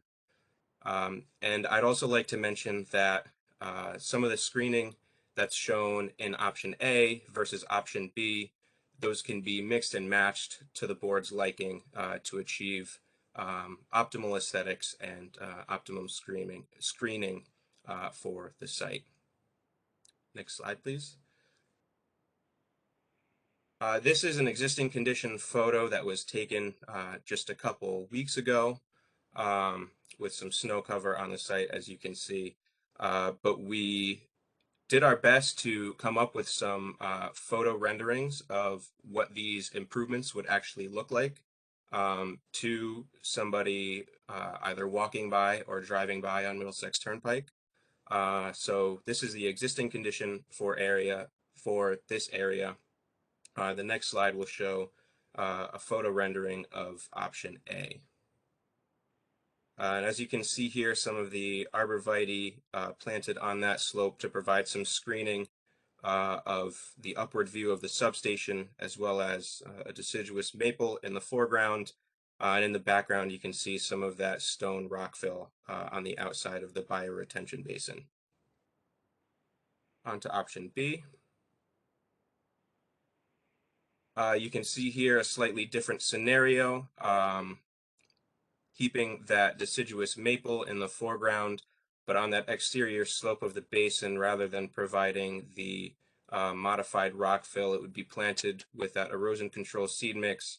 And to give a better idea of what some of those plantings might look like, those are some of the species that are featured in that mix. And you can see also in the background along the fence, which is rendered as the black powder-coated fence that we are proposing. You can see some of the arborvitae screenings along there as well. Next slide, please.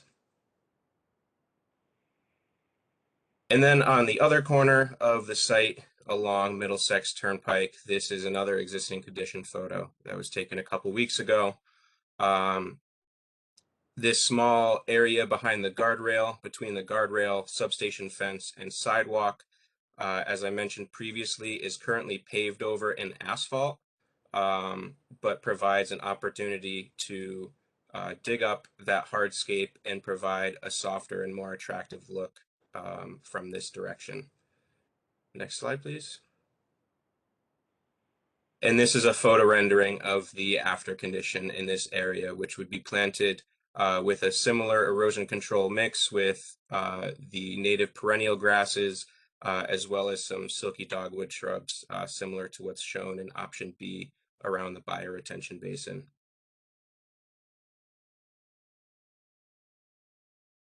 Next slide, please. And then an additional few longer view down Middlesex Turnpike moving southbound. There are some existing signs and plantings on the neighboring property to the north, but we've also proposed some additional arborvitae screening trees coming from this direction to provide as much screening of the site as possible.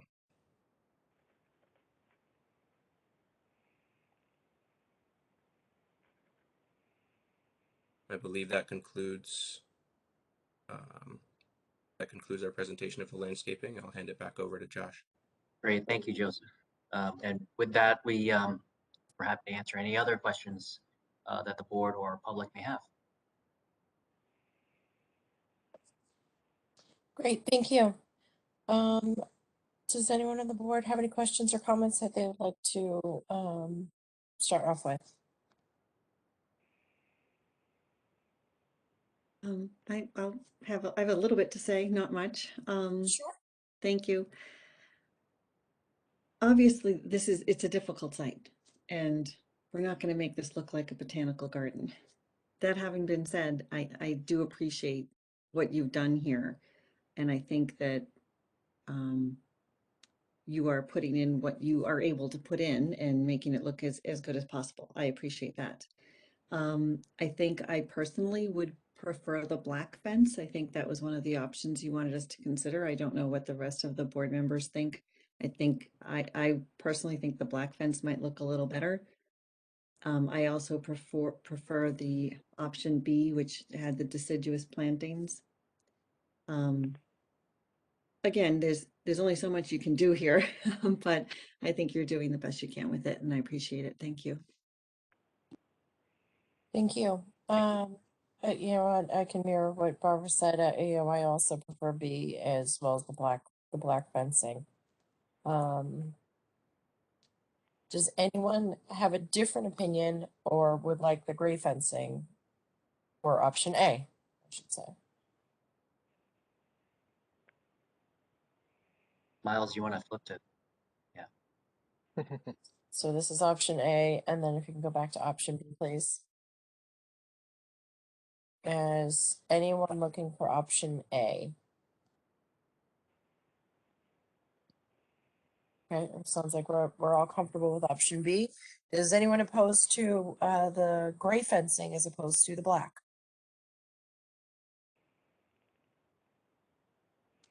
Seeing no one, it sounds like we're gonna go with black fence option B. Is there any other comments that anyone would like to make?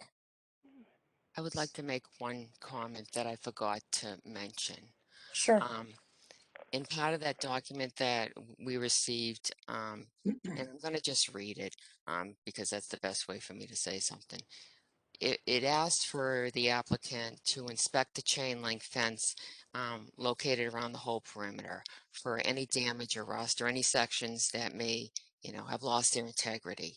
And it would be the preference of the board to replace that 7-foot fence with an 8-foot fence without the barbed. And I believe I'm at the liberty right now to offer the town of Burlington that yes, we are definitely going to do that, and we're not going to just replace anything that we find damaged. We will replace the whole perimeter fence with 8-foot, in your choice of the black. If it could be understood, though, we won't be able to get this done in the same time frame as the mobile installation, but it will definitely be done in a timely manner. Great. Thank you very much. We appreciate that. You know, when you say a timely manner, do you have a kind of an estimate of what that looks like? Just amongst internal discussion, we're shooting for the end of this year with the understanding that we'd be doing that mobile installation, you know, for the hopes to get this installed within the summertime. So that's what we would be shooting for. And we already have started walking down contractors for giving us estimates and proposals and schedules. Great, thank you.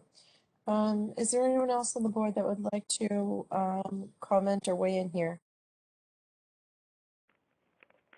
Yep, I would, Madam Chair, if I just one comment, please. Please do. It's Joe. So I noticed in one of the pictures that you had, I know it was of another location, there were actually lights attached on the fence on the top, and they were like black antique lighting that was attached to the posts. Is this area to be lit at all? And if it is, you know, would we be able to get the black antique lighting like they had in the other location that you guys showed us? I can answer that question. That lighting that you saw was actually a fence on a harbor walk, which was outside. That picture that we showed was as you've seen, a fence outside of a fence type thing.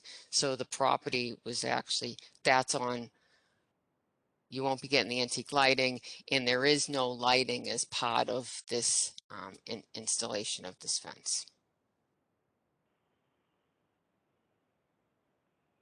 Does that answer the question? Hear you. I'm sorry. Yep, I was muted. So yeah, I get that. So I understand. Thank you. Okay. Is there anyone else from the board that would like to weigh in?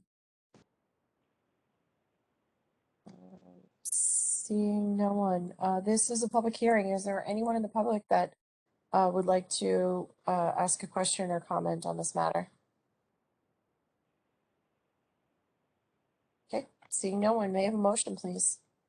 Sorry, Madam Chair, before you go to the motion, I just want to make sure with respect to the decisions, the draft decisions that had been provided by Kristen and her team, we did have some comments, minor comments, more clarification comments on those decisions. So through the chair to Kristen, I'm not sure whether those need to be addressed, or is that something that would be finalized to the extent that this gets approved tonight? Can be modified and post decision. So, Madam Chair, if I may. So we had sent you a draft at the last meeting. We do recognize there was a couple of things that had nothing to do with your properties, such as landing sites and etc. So of course those will be modified. And then to the extent that this conversation obviously will be incorporated into the decision. So as I mentioned earlier, if there's, items of concern in terms of subject matter that need deliberation by the board, I would bring them up. But I think there's quite a few of the items that I think you highlighted were more kind of cleanup type items and of that nature. So I'm not super worried about that. We can work out those final details. But if you feel like there's something that needs deliberation by the board, I would, I guess, encourage you to bring it up. But I think from what I saw of your comments, we'd be okay to iron out those details offline before filing. Okay, I'm comfortable with that, Kristen. Thank you. Okay. And just one more thing, just want to make sure that we're clear. Eversource will be maintaining that landscaping. Is that confirmed?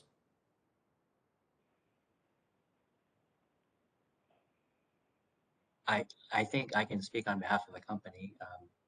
But yes, this is Eversource's property. It's Eversource's landscaping and plantings, and yes, they will be 100% responsible for maintaining the landscaping that they install. Great, thank you. And further, Madam Chair, it's a site plan and the landscaping's part and parcel of the site plan.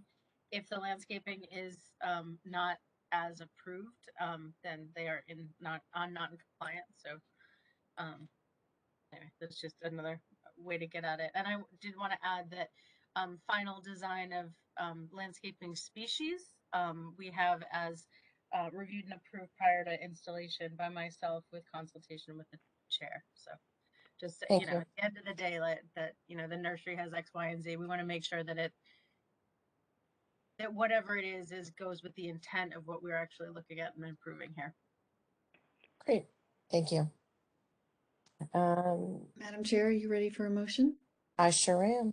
Okay, I'd like to make a motion to approve the request of NStar Electric Company doing business as Eversource Energy, the applicant, for approval of a Barbara? site plan. I'm sorry, Member LaRue, I'm going to stop you. We didn't vote to close the public hearing.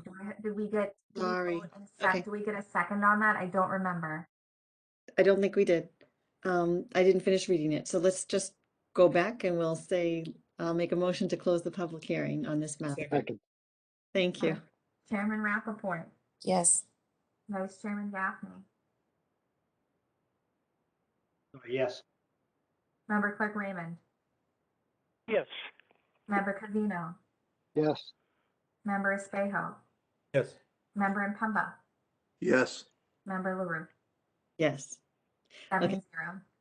Now I'll make the motion to approve the request of NStar Electric Company doing business as Eversource Energy for approval of a special permit pursuant to section 4.2.2.23, passenger stations, landing fields, site, buildings, and facilities for other public services, public works structures, section 4.1.2, pre-existing uses and structures, and section 6.1.1.2, expansion of a non-conforming use, of Articles 4 and Article 6 of the Town of Burlington zoning bylaws to allow for the installation of a temporary 50 MVA mobile transformer and circuit switcher and a 6,500 square foot expansion of the existing electrical substation and infrastructure and other associated site improvements for property located within the general, industrial, and water resources districts at 64A Middlesex Turnpike, subject to the conditions, terms, and revisions in item C attached as amended. Second. Second by Paul. Chairman Rappaport, Yes. Vice Chairman Gaffney, Yes. Member Clerk Raymond, Yes. Member Covino, Yes. Member Espejo, Yes. Member Impemba, Yes. Member LaRue. Yes.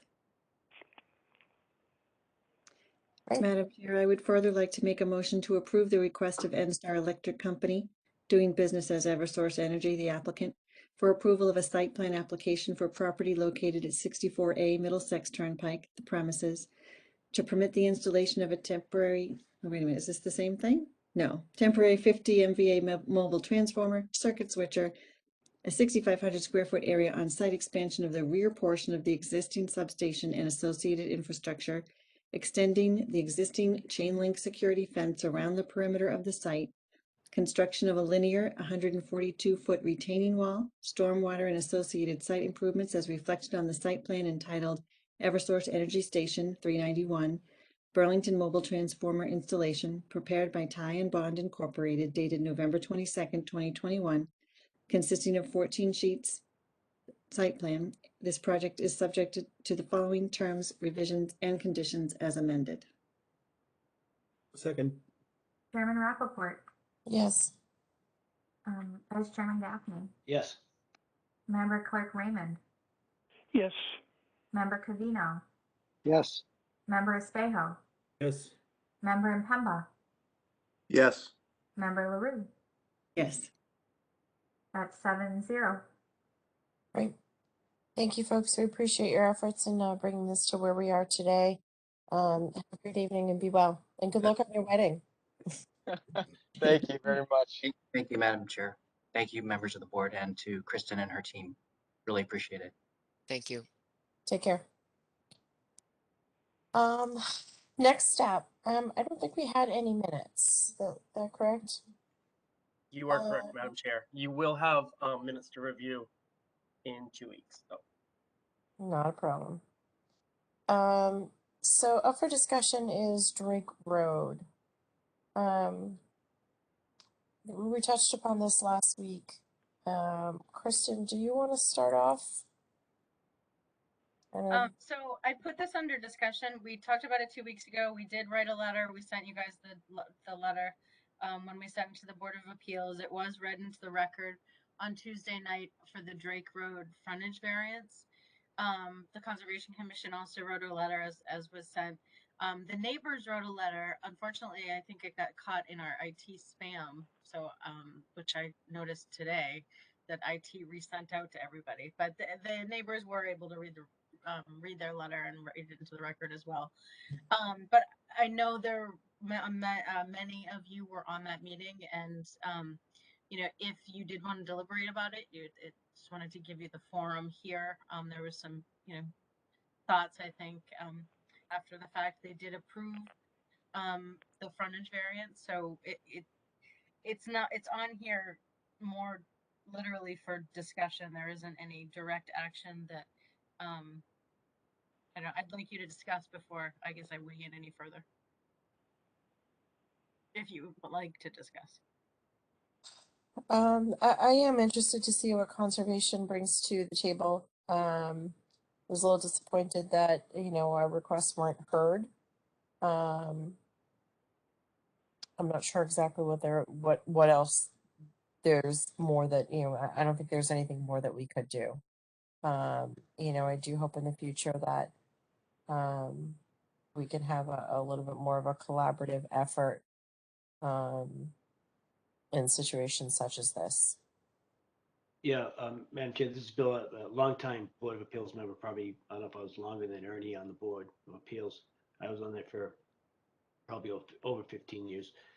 And the desire for the two boards to work together has been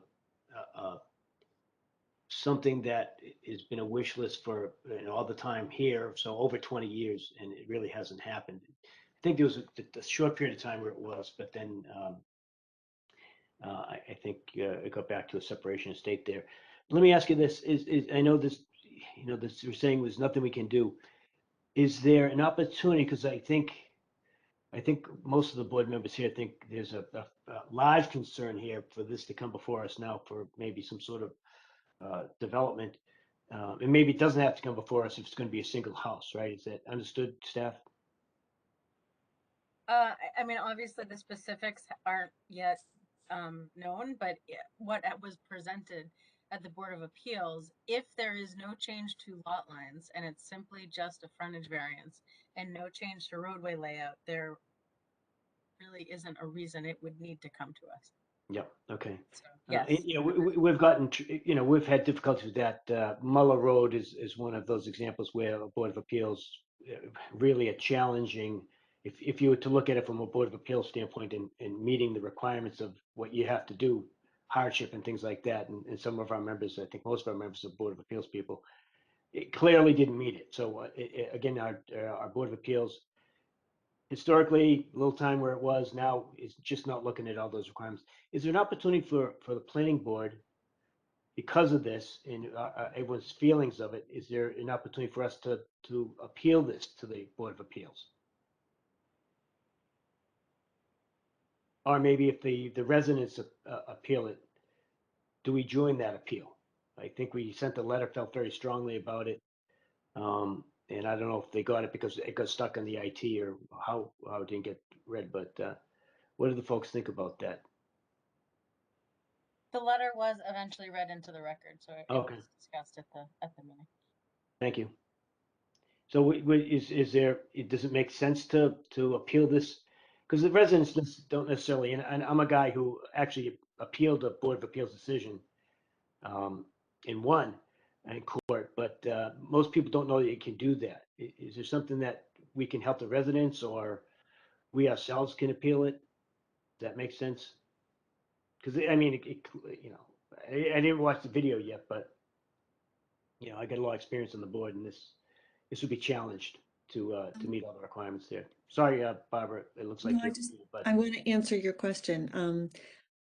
I'm not sure. See, here's the issue as I see it is that the applicant presented a choice to the Board of Appeals. They basically said, give us this variance, or we're going to put in a subdivision and build 3 houses. Mhm. The problem is that we don't know if they could build 3 houses. If they could, then this solution is preferable because it's less impactful on the environment and on the neighbors. We just don't know if they could do that. And that's what we were asking. We were asking for them to wait and show us whether or not that was actually possible. If we appeal and it turns out that they can build a 3-house subdivision, then we've done more harm than good. Yeah. So they've kind of got us caught between a rock and a hard place. Yeah, I remember on the Board of Appeals, we had an applicant come before us, and the Board of Appeals aren't the experts, so it is because they have no other support. They just sit there, at the best they can. One applicant came in and threatened to. They said, if you don't approve this to the neighbors, then we're going to put a group home there instead. Mhm. And so, you get the threats all the time like that from, Right. from the applicants, and the Board of Appeals just doesn't know whether those threats are real or not, but they just don't have the data to do that. And now you're under pressure, and you get people staring down at you, and people that you might know that you don't want to offend, and things like In this that, case, right? though, Bill, Brenda and I both attended the Board of Appeals meetings and expressed that we were unsure as to whether or not the threat, for lack of a better word, of a 3-home subdivision was real. And that's what we were asking for, was for more time to determine that. So I don't think that the decision the Board of Appeals made was because they didn't have the information they needed, because we were asking them to wait so we could get the information they needed, and they chose not to. Madam Chair, I couldn't watch, I didn't get to watch the last meeting. So I have a question since Barbara was, or comment, question, whatever. I don't think the Board of Appeals is supposed to take a threat into their decision-making process, whether there can be 3 houses built or not.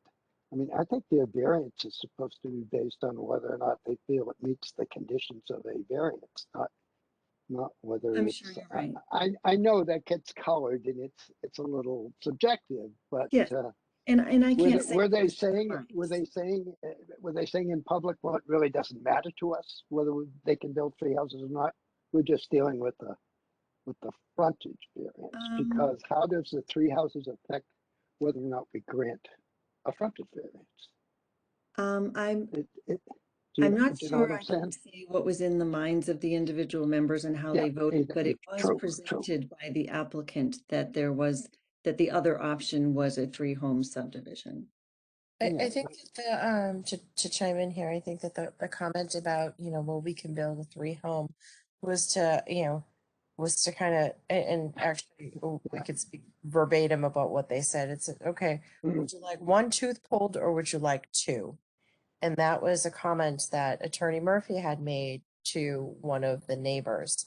And so I think that, I think that, potentially, was it to put the neighbor's mind at ease that it would be less intrusive to have 1 home versus 2? I think my concerns were that there was some contradictory statements at different points in time. At one point in time, they spoke about elevation being 20 feet. Then 15 minutes later, they were talking about elevation being 26 feet. And this is the applicant, not the board, so to say. I think that there was also, there was a question about when did this land become, up to be considered developable. And the question was, is, the tax code related to the property said undevelopable property.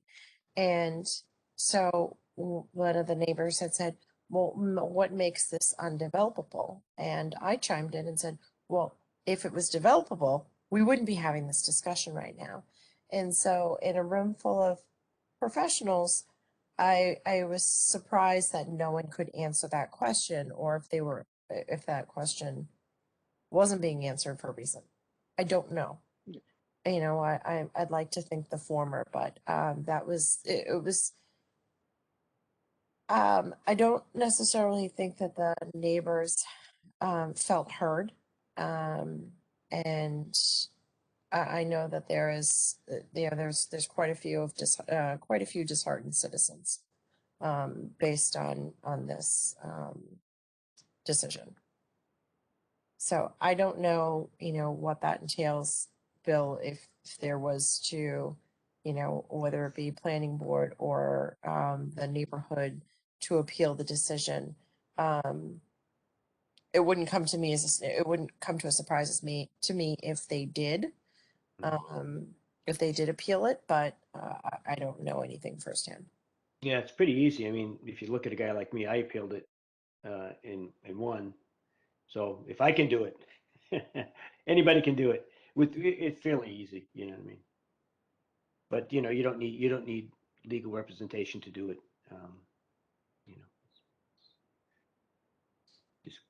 You know, just gotta get appeal in a couple of quickly before it gets past the time too. Sure. In terms of planning board, I don't know the answer exactly, but I'm just in terms of grounds for appeal. Certainly the neighbors would have grounds, but I'm not exactly sure where we would stand with that. So I don't know the answer, but just wanted to throw it out there. You mean standing, Kristen, don't you? Yes, Do you mean standing or grounds? Yeah. Either. Would we be eligible to make an appeal?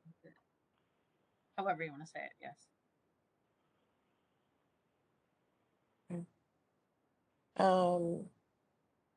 Does anyone else have anything that they want to add to? I'm sorry, Kristen? No, Ernie's correct. I misspoke. Yes, standing, not grounds. Our grounds might be clear, but our standing is important. Sorry, go on. Is there anyone else that wanted to add to this, whether online, public, board, anyone? Madam Chair, may I chime in? Sure. So I pretty much, I watched the meeting. I think we're kind of taken out of this one because the condition of the decision, as I heard it, was that the applicant promised not to make subdivide the lot further, and it was just going to be one house. So if that's the case, we're probably not going to see this one, right? Right. I don't think that we are, but I think that statement held true for Redmond, no? Wasn't that kind of the same scenario for Redmond, that, Well, going to build, and then next thing you know, we had 2 more lots at the end of Redmond that we were going to build, we didn't have a choice? I don't know if it was put wrong. in writing as explicitly as it is here, though. And there So wasn't a variance with Redmond. Redmond, the pre-Redmond came to us in 2004, and it was, oh, this is going to be the last lot, just grant it as a subdivision through us.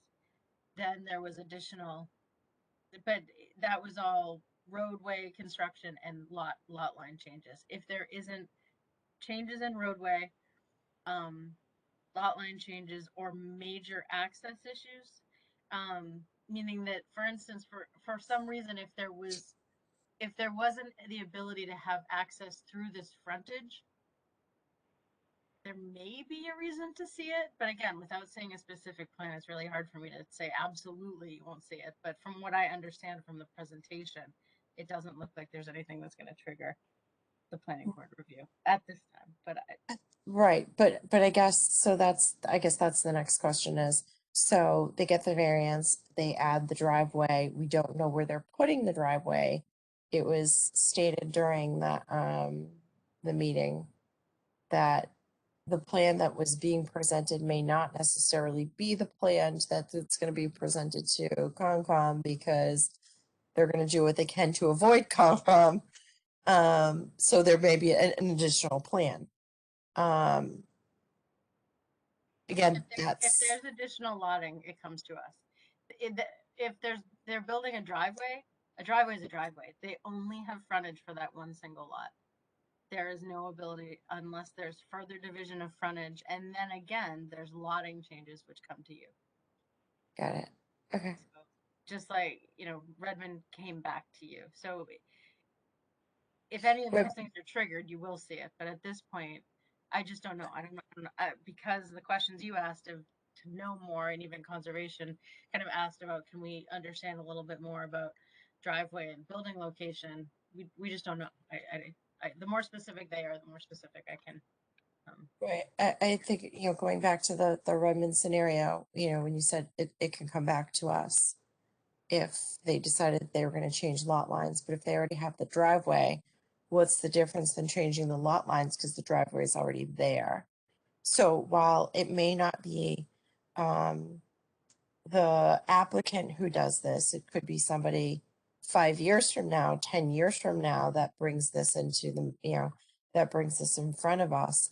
And then we're back in the same position where, it's either we approve the subdivision with waivers because that's going to be less intrusive or not. And I guess that's my concern on how this all played out because, what our applicant is saying to us right now, he very well could stick to his word, and I hope that that's the case. What happens 10 years from now, we're the planning board because we're supposed to be planning for the future, and that is my greater concern. That what is being stated now could change. Yeah, and I think that goes directly in line with the conversation we've been having with you guys over the last couple of years about the need to bring back our subdivision rules and regulations to make sure we're getting at, in a much more clear way, stormwater, wetland replication, which we need to work with Concom on. But right now we just don't get at those items in a really meaningful way that gives you any way to kind of base your denial because they're not clear enough that you're waiving something. So I think that's a critical piece that we need to bring forward. That's not going to change what this is necessarily. And conservation needs to really look at, I think they're definitely looking at their stormwater regulations.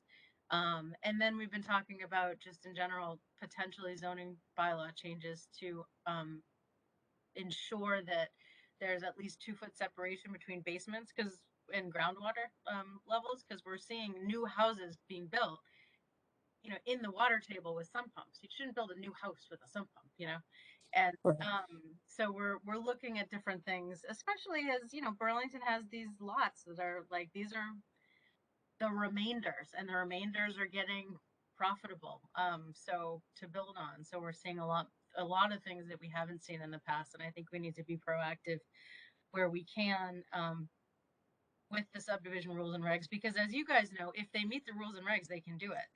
Right.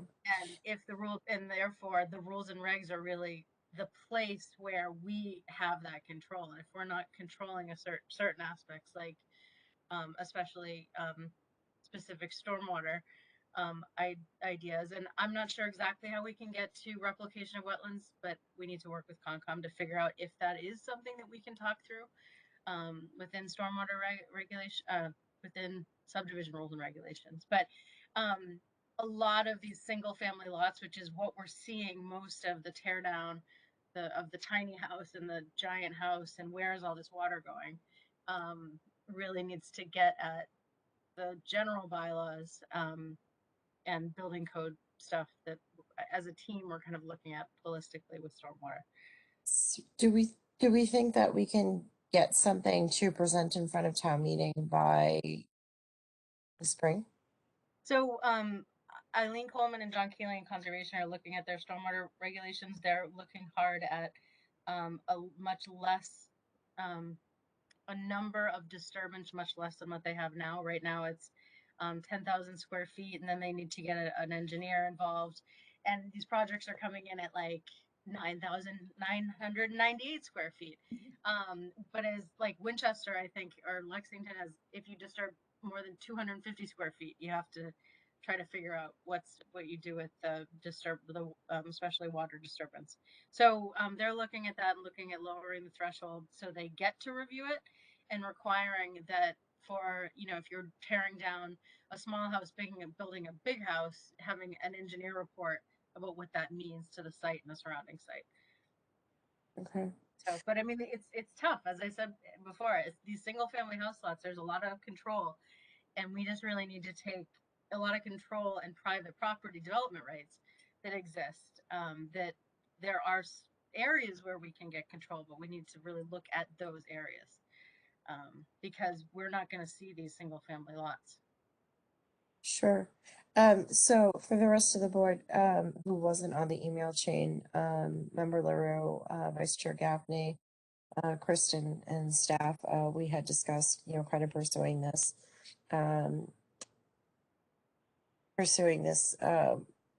action quickly, because we know that we're going to see more of these come up. Is there anyone that feels differently that this can't become more of a top priority? Or does anyone else feel that there's something else that we should be focusing on, as we are approaching a new year? This is Paul. I just have a question on this property that's before us. Can 3 houses be built on that property by right? We don't know the answer to that, Paul. Nobody knows. Does it have the dimensions?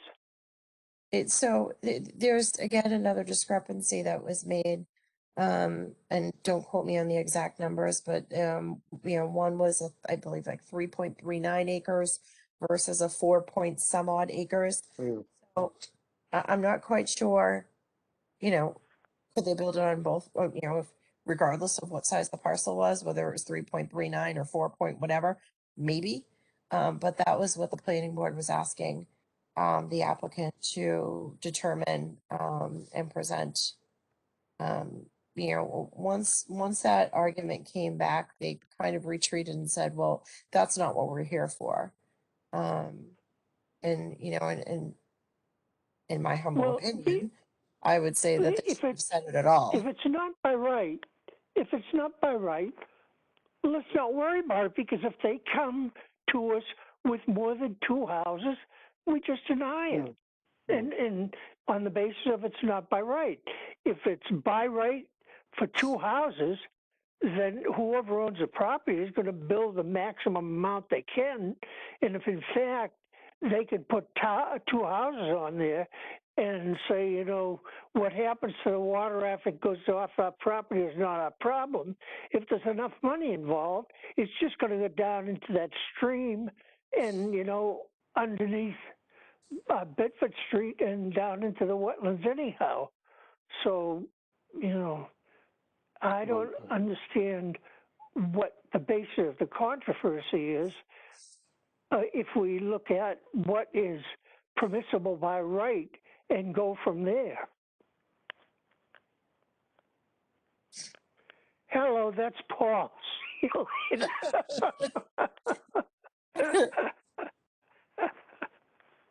Thank you, Paul. Okay, well, again, I think that we really need to focus on that initiative. And I think everyone's on the same page, as far as putting that on the top of the priority list. So, yeah, Madam Chair, during the master plan conversations over a couple of years, that was one of the biggest things was, can we do anything about the large houses, the small houses coming down and larger houses being built? And this kind of goes to that point. If we can't do anything about it, or if we don't do anything about it, at least we should make sure that we control what's happening better. Like Kristen says, water, big thing, to get an engineer to at least stamp a plan on a professional basis that says this is the way the water's going to go, and it's not going to be any more than what was there before, which I don't know how that could happen, but Madam Chair, if I may, I think Ernie's point is exactly on point, because in a subdivision, you have regulations that ensure that there's not more pre and post runoff to your neighbors. On a single family house lot, if you tear down a tiny house and build a giant house, there's no requirement to have an engineering report to know that. Mhm. And that's the problem, because you don't know. And therefore, if you can't mitigate that pre and post on your property, then you need to figure something. You need to mitigate it on your property, or you need to build a smaller house. So that's really the piece of that we do in subdivision control and site plan, and what we don't do for a single family home construction. And without asking for the information, you can't know if it is or isn't. So that's really the issue, to make sure we're protecting the neighborhood and neighbors of these developments. And a lot of towns around us are starting to do this, because these developers that come in and build a house, you don't want to. Okay, they built a house and then the neighbors have a different situation. We just want to protect everybody. Is it just for water, or is it an impact study? Can you actually have somebody do an impact study Well, that the main tags topic water? we've been talking about is water, because stormwater is really what is shifting around. I mean, that's story. We've been really talking about it from a stormwater perspective. Okay. See, Jeff Devona has his hand up. Jeff, would you like to speak? Yeah, hi, how's everyone doing tonight? I've been listening all night, and I feel like I needed to get on and kind of defend myself, because I was on that meeting. I'm on the Board of Appeals, and I wanted to defend what I thought, because it's kind of disheartening hearing everyone talk and having no faith in us, and I thought we were all on the same team. But I was looking at it from the standpoint of, okay, well, maybe he could go in that way and do a subdivision. Maybe he couldn't. Looking down the line, what if one of those houses on Chandler went up for sale? He buys that. He has a better shot of putting a subdivision in there. I saw it as the lesser of two evils, to say, all right, we're going to nip this in the bud right now. One house, done forever. That's all I got to say. Thank you. And we are all on one team. I just think I think what we're hoping for is some more research from a different perspective that maybe your board doesn't necessarily look at. And and you're right, I didn't look at it from the perspective of they very well could have purchased one of the houses on Chandler, but actually two of them were for sale last year, that did abut that property, and he didn't buy them. A lot of that is all ledge, which I think maybe could impede his ability, but I don't know. I'm not a developer, and that's out of my area of expertise. But we do appreciate it, and when no one's trying to be offensive, and on behalf of the board, I will apologize if it did come across that way. But we're just looking for the greater good for everyone, and I think that that's it has to be our focus. Thank you. I'm sorry? I said thank you. You're welcome. Is there anyone else that would like to chime in on this matter? Is there any other matters that we would like to discuss? Oh, I will say, so you'll notice on the agenda, we had some other items on. I think there was a nicotine place that had some flashy lights, and I think we had feather signs, and we had all sorts of I don't want to call it the bad list, but I'm going to call it the bad list, for lack of better words. I did ask staff to put that on once a month, rather than going through it every meeting. And then, if they did have something new to share, on one at the opposite meeting, that they would do so. And the same held true for the same thing with the master plan. If they have something that they were going to bring forward in the opposite meeting, then please feel free. But You know, I just didn't want to leave every meeting on a sour note and saying, bad business owners, you know, take your feather signs down and stop with the go-go lights, you know? So does anyone have any objections to that? Okay. Yeah, this is Bill. I object to that because what you're going to do is you're going to wait another month until, you know, any sort of sign that's an illegal sign, and then it takes another month. So We think we have new stuff we can add it, but you know, to go over this, we've sent out letters to folks, and I think that they have a certain time period to react, correct? Yeah, so what I recommend is that if you have stuff that's waiting to be actioned, you actually leave it up there so people see it until it goes off. And if you're on a monthly basis, it may go on there, may stay off there. I just as a best practice in the industry, if you keep it up there on a weekly basis, it tends to get the action to close very quickly. Thank you, Madam Chair. So Madam Chair, if I might, I just want to say, I mean, if there's illegal signage, we've started a process. Brady's done a great job for both illegal signage as well as the Rhino illegal outdoor display kind of stuff and sending letters. So there's a lot of things that I think this board has already kind of said, yes, staff should do these certain things. What I really want to make sure we're bringing to the board is other actions for which you guys haven't really agreed as a board that for staff to work on. So I mean, I would definitely continue to encourage any board member if they have if they see something that there should be an action item on to bring that. What I can also continue to do is put them, if the chair wants to keep them a little less frequent, keep them all in the meeting previews. And then for those items that need board deliberation, make sure that they continue to stay on the staff report. If that's something, but I think by not having that list all the time on the staff report, I don't think means that it's not being done. But anyway, I just want to you guys can all call our department on the items that you guys have all agreed that you'd like us to enforce. Thanks. Thank you. Okay, is there any other matters that we want to discuss? Seeing none. It's 9:22, guys. I'm pretty impressed. Motion to adjourn. Second. Chairman Rappaport, Yes. Vice Chairman Gaffney, Yes. Member Clerk Raymond, Yes. Member Covino, Yes. Member Espejo, Mike, Member Impemba, Yes. Member LaRue. All right, that was a yes. I was on mute. He just wants to stay on. So that is 7-0. The motion passes. Thank you. Everybody, good night. Have a good night, Good night, folks. everyone. Everyone. Night, everyone. Good job, Brenda. Thank you. Good night. Good night.